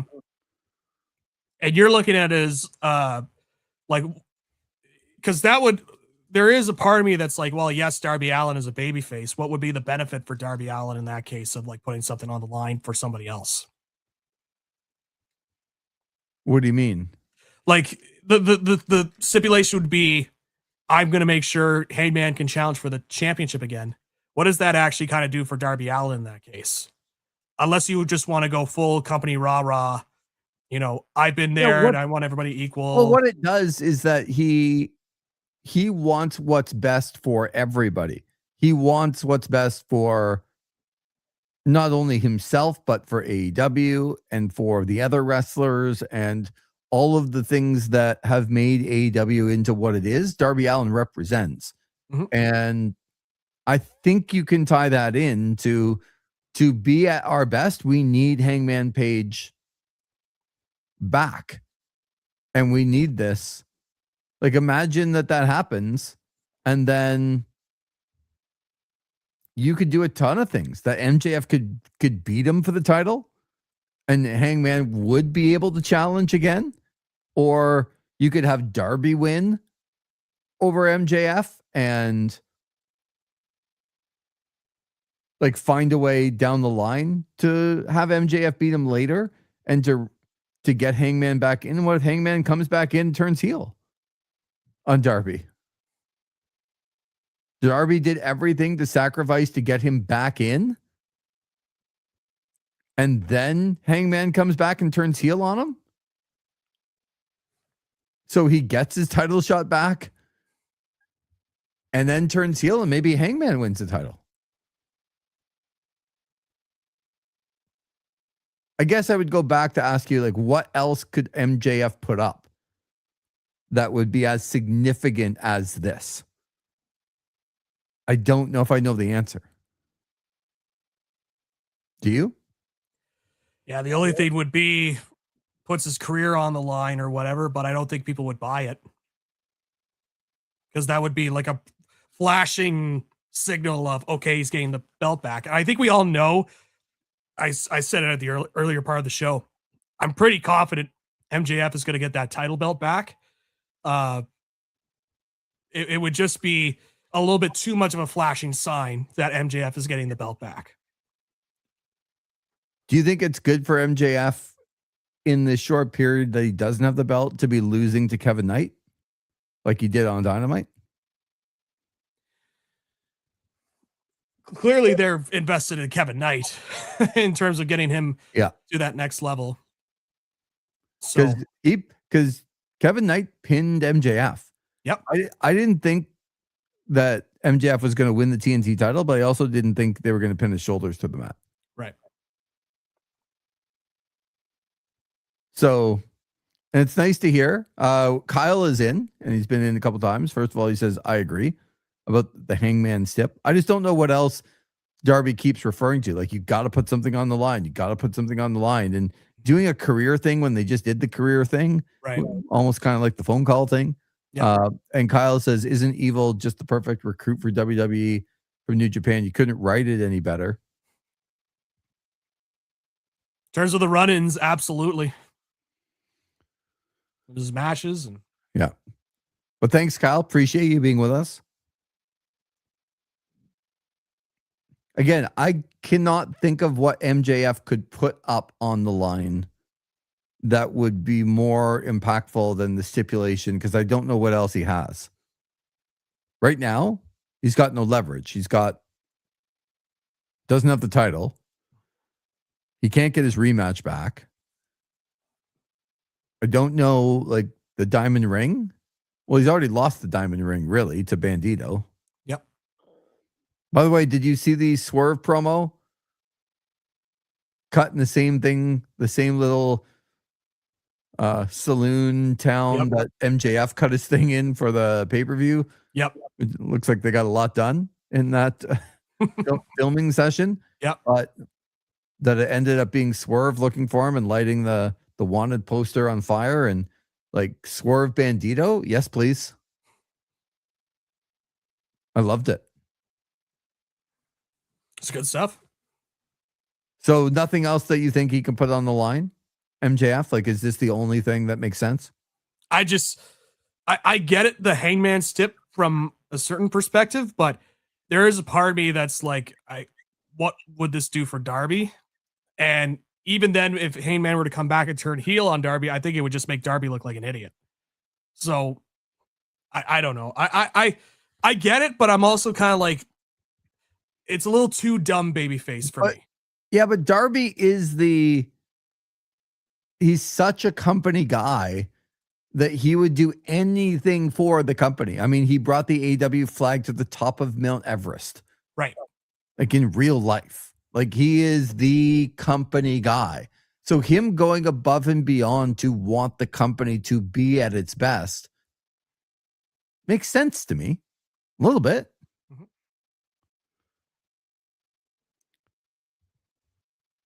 But I also don't know, like, are you doing all of this before All In and putting the belt on Ospreay in August? Like, this seems like a lot. Yeah. Well, there's also the Omega factor, right? Like, we had that promo segment a couple weeks back with Ospreay and Omega in the training room there. Mm-hmm. And Ospreay saying he looks up to Omega and looks to him for inspiration. And that's one of those kind of promos that you have to have some really talented performers to pull that off, because that can come across super sappy and unnatural. Yep. But those two guys pulled it off so well in that Mhm. segment, where I'm like, Omega's not out of the picture just yet. And Omega Osprey is still very much a possibility, even after the MJF even after the MJF match with Omega Right. in Vancouver. So, and plus, you know, you talk about, you know, final challenges. Maybe that's one right there. Maybe it's an Omega Osprey final in Montreal Oh boy. for the Owen. That would be interesting.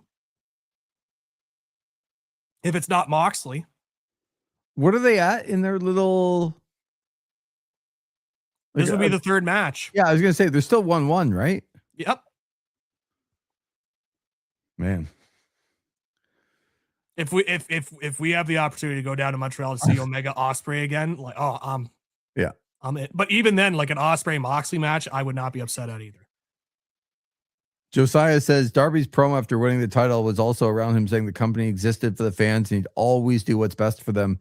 Hangman in the title picture is what is best for them. I agree. Josiah says, fellas, if we get to see Omega and Osprey live again. Yes. Kyle says, hell yes, Omega Osprey in Montreal would tear the place down. We were fortunate enough to see. And this is where I always remind people about belts. Mhm. Like, you would get the answer to this, but how many people would get the answer to what belt was actually on the line that night? And it's the United States title of New Japan. Right. It's like, oh yeah, that title was on the line. Like, I couldn't tell you who has it now, what's going on with it, what's happened since, anything about it. But I know that match was unbelievable. The best match that I've ever seen live. Same here. Which I was couldn't believe it. immediately followed by Kazuchika Okada and Bryan Danielson.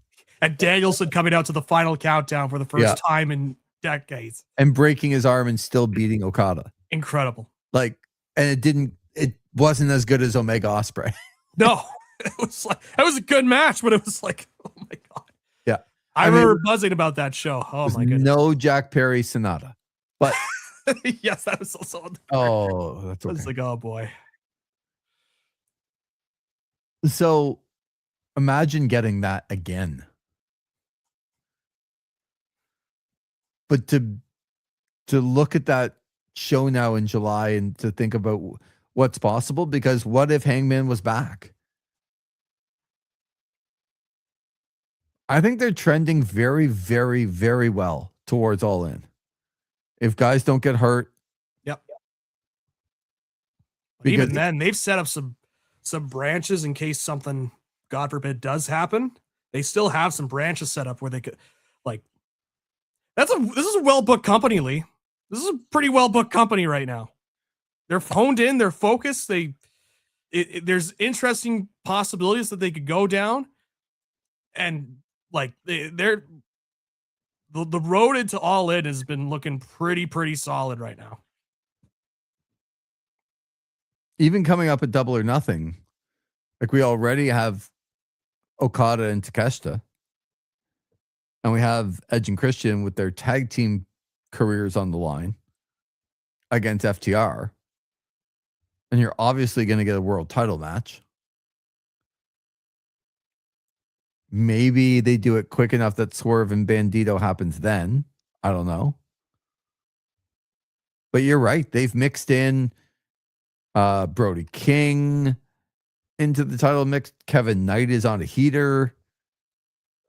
So they've mixed in a lot of different things. What do you make of Darby Allin beating Brody King? Is it believable? I don't mind it in this case. I didn't think that match was as good as Tommaso Ciampa versus Darby Allin the week before. That was an incredible TV match. Agreed. That was so good. Ciampa came in there with a purpose in that match. It wasn't as good. I find Brody King doesn't really deliver in a lot of these spots. in the big title matches. I think he's good, like in the upper mid card area. Like I think he's a solid over guy, but I've noticed there's been a little bit of a trend where he's not bad. I'm not saying he's going out there and he's got 2 left feet and he's just botching left, right, and center.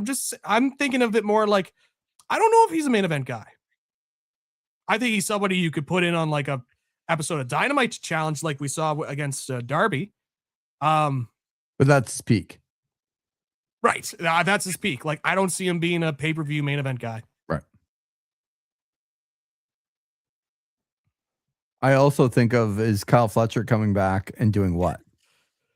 Like, what is he going after Kevin Knight and they're just going to tear the house down? Yep. And Kevin Knight's battle between the future. Yeah, Kevin Knight's going to keep the title until All In, and they're just going to tear the house down.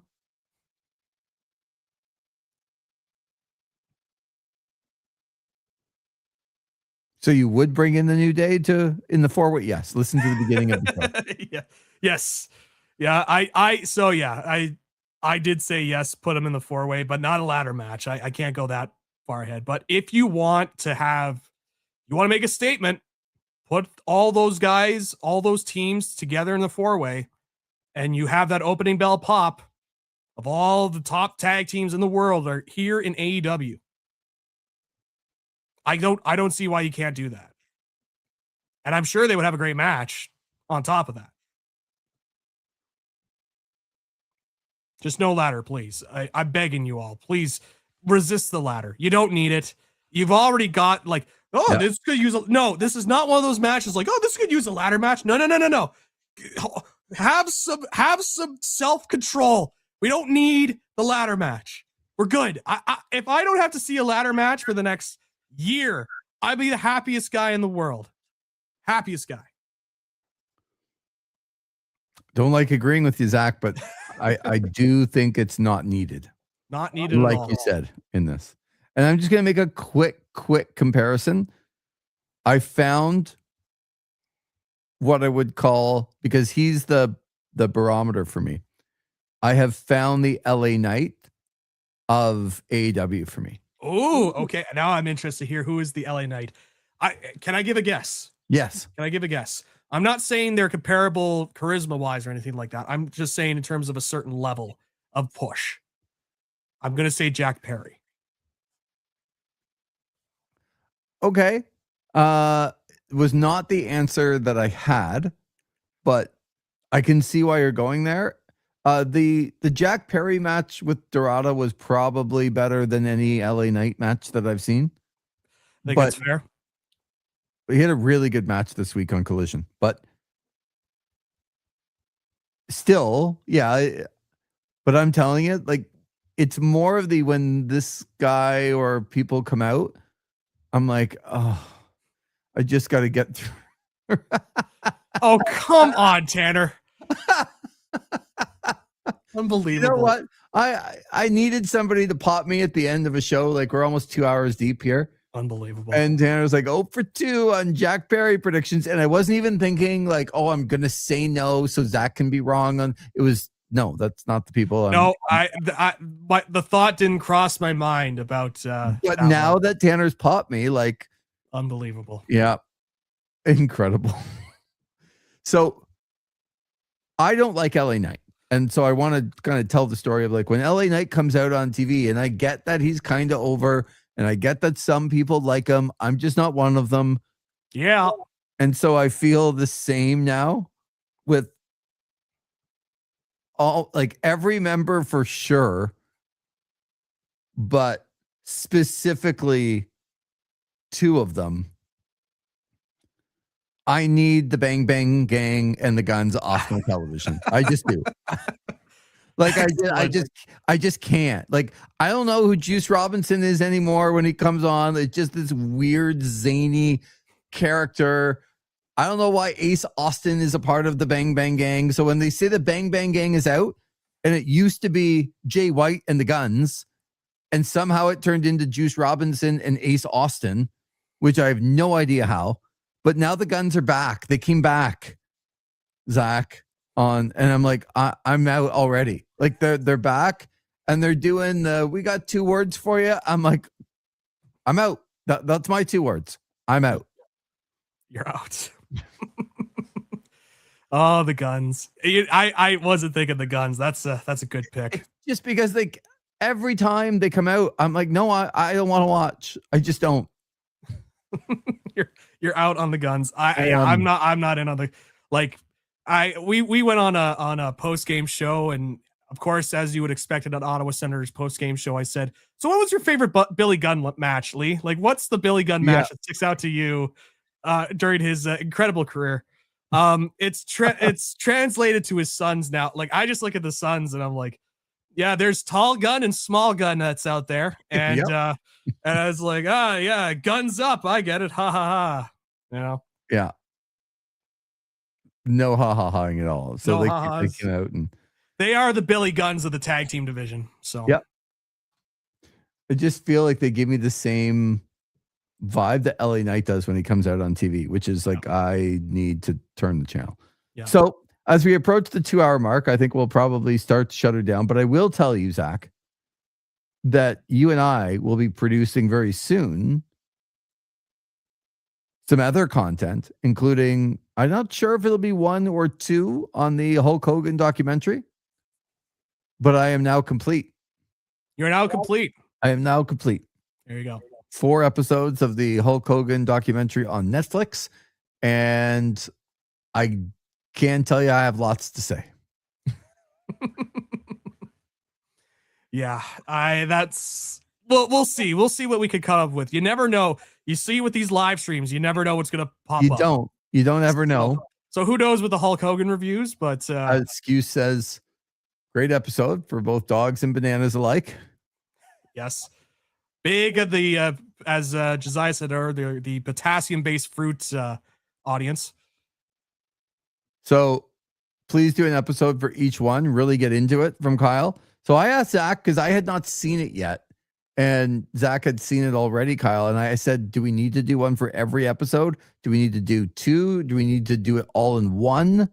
Zach's initial was, we need to do it all in one. And I said, okay.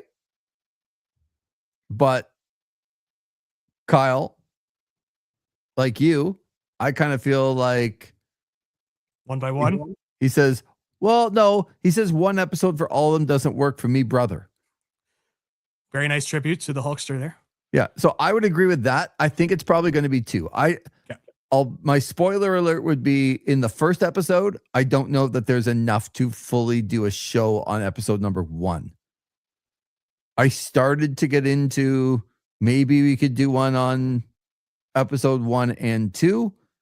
But I would say the back half of the second episode and the third episode, I could do a lot on it. Yeah. Yeah. There's a lot to discuss in those episodes. And even in episode 4, for me, in terms of just new stuff, I was like, okay, that's kind of interesting. And then one of my favorite people makes an appearance on episode 4 too, as well, Lee. So who is that? Oh, you'll have to find out in the review, Lee. One of your favorite people. Could be anybody, Lee. No, I just watch it. I feel like I should have the answer to this, but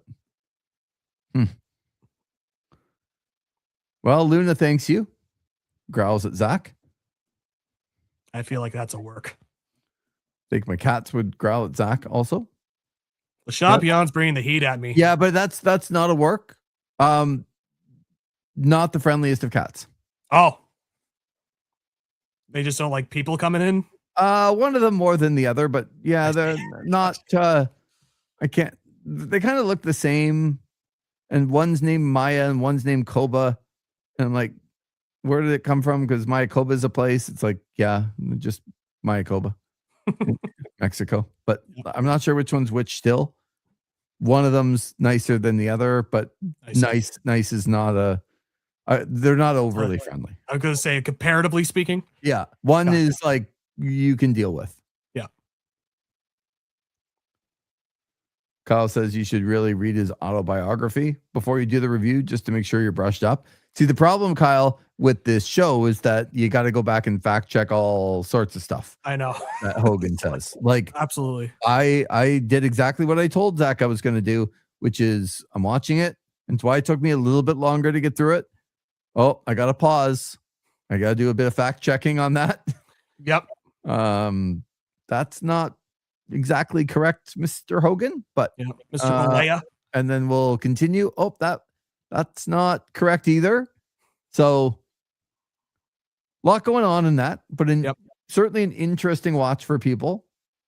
If you don't know anything about Hulk Hogan, I appreciate the fact that they did get into some things. They didn't just gloss over like the real American hero. We'll talk about it in the review, but there's certainly like they did talk about some things, but they didn't go as in depth as you would.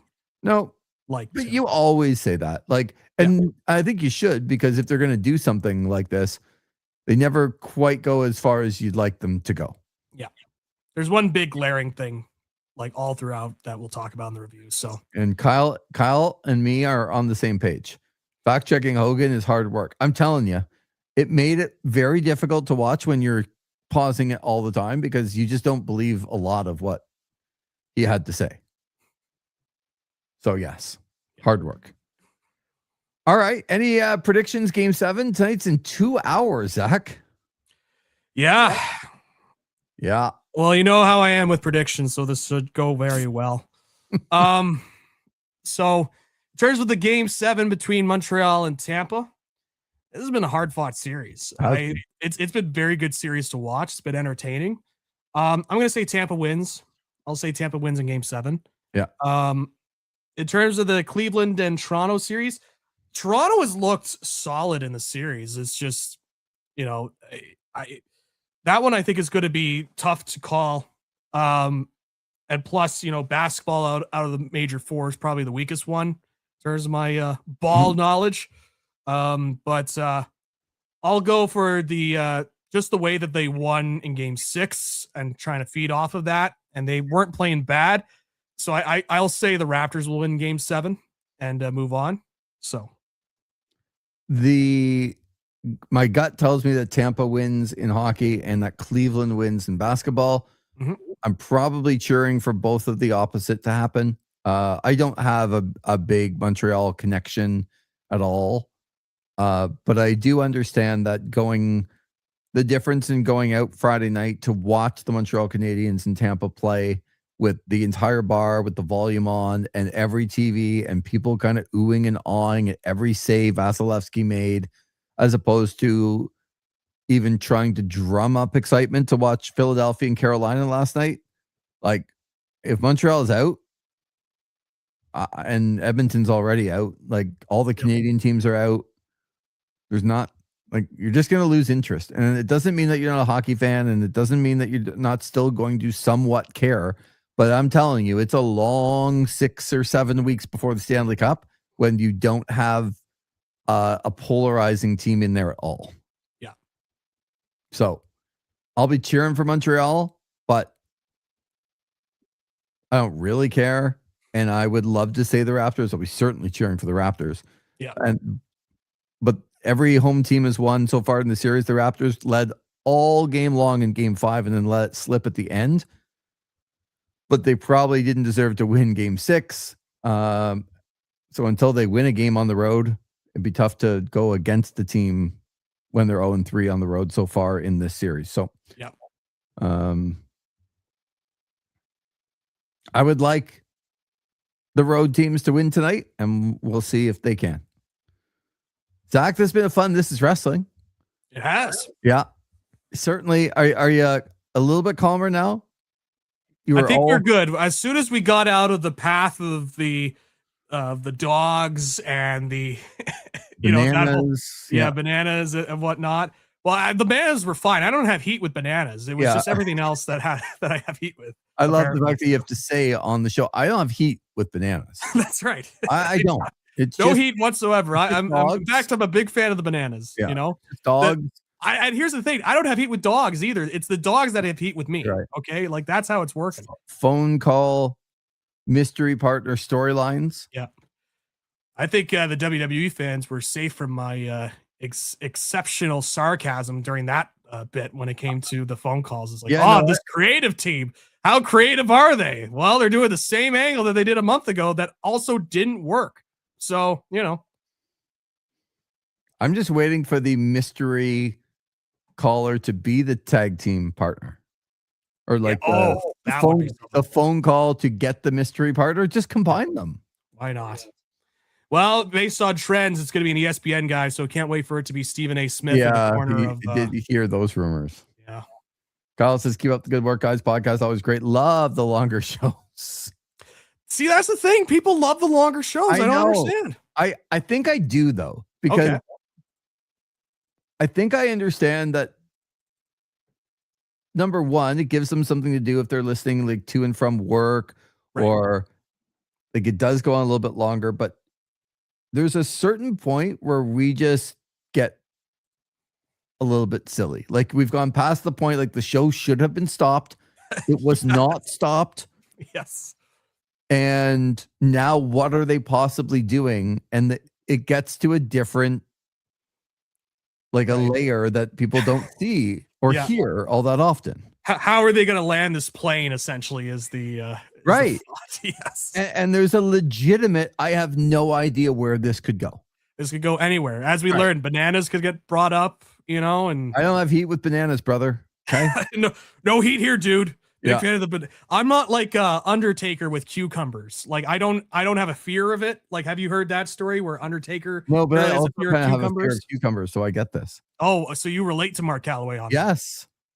Or as you know, Mark Calloway, the booker of a AAA, or as Ric Flair said it, Mark Calloway's promotion, Undertaker's promotion. So,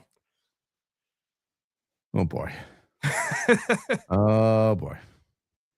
Okay, well, we're gonna say goodnight and know that we'll be back soon. I know the Hogan documentary stuff will be coming out. Yep. Here we go. Here's the biggest compliment ever. I like to listen as I'm going to bed. You guys put me to sleep. Doesn't say that, but we get it. The silliness, the best part of when you guys get fired up. I'm remembering the cage match run-ins rant.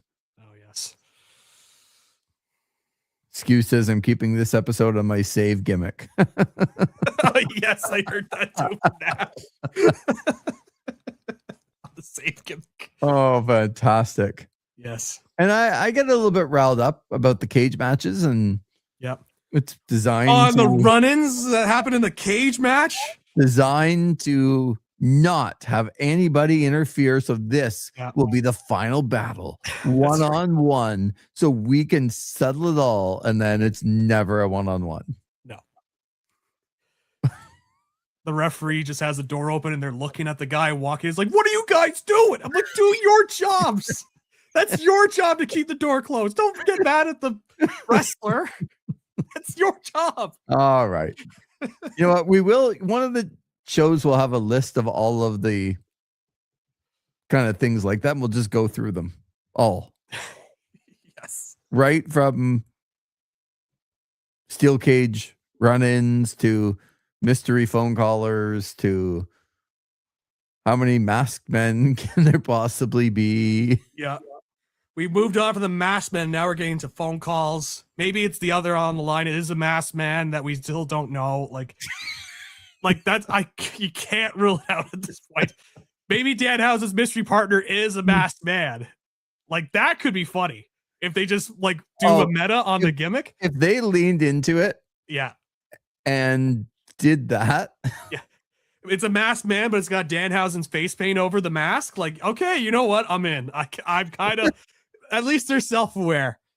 I would have a little bit more respect for Triple H. But then you have the match and you have them wondering, and you have the exit angle of who actually was that, and they continue it like on Monday Night Raw, like who was that? And everyone tries to figure out who it was, and Danhausen's playing magic with let's not get too crazy with the magic now. Let's we don't need to do the magic stuff. I don't know.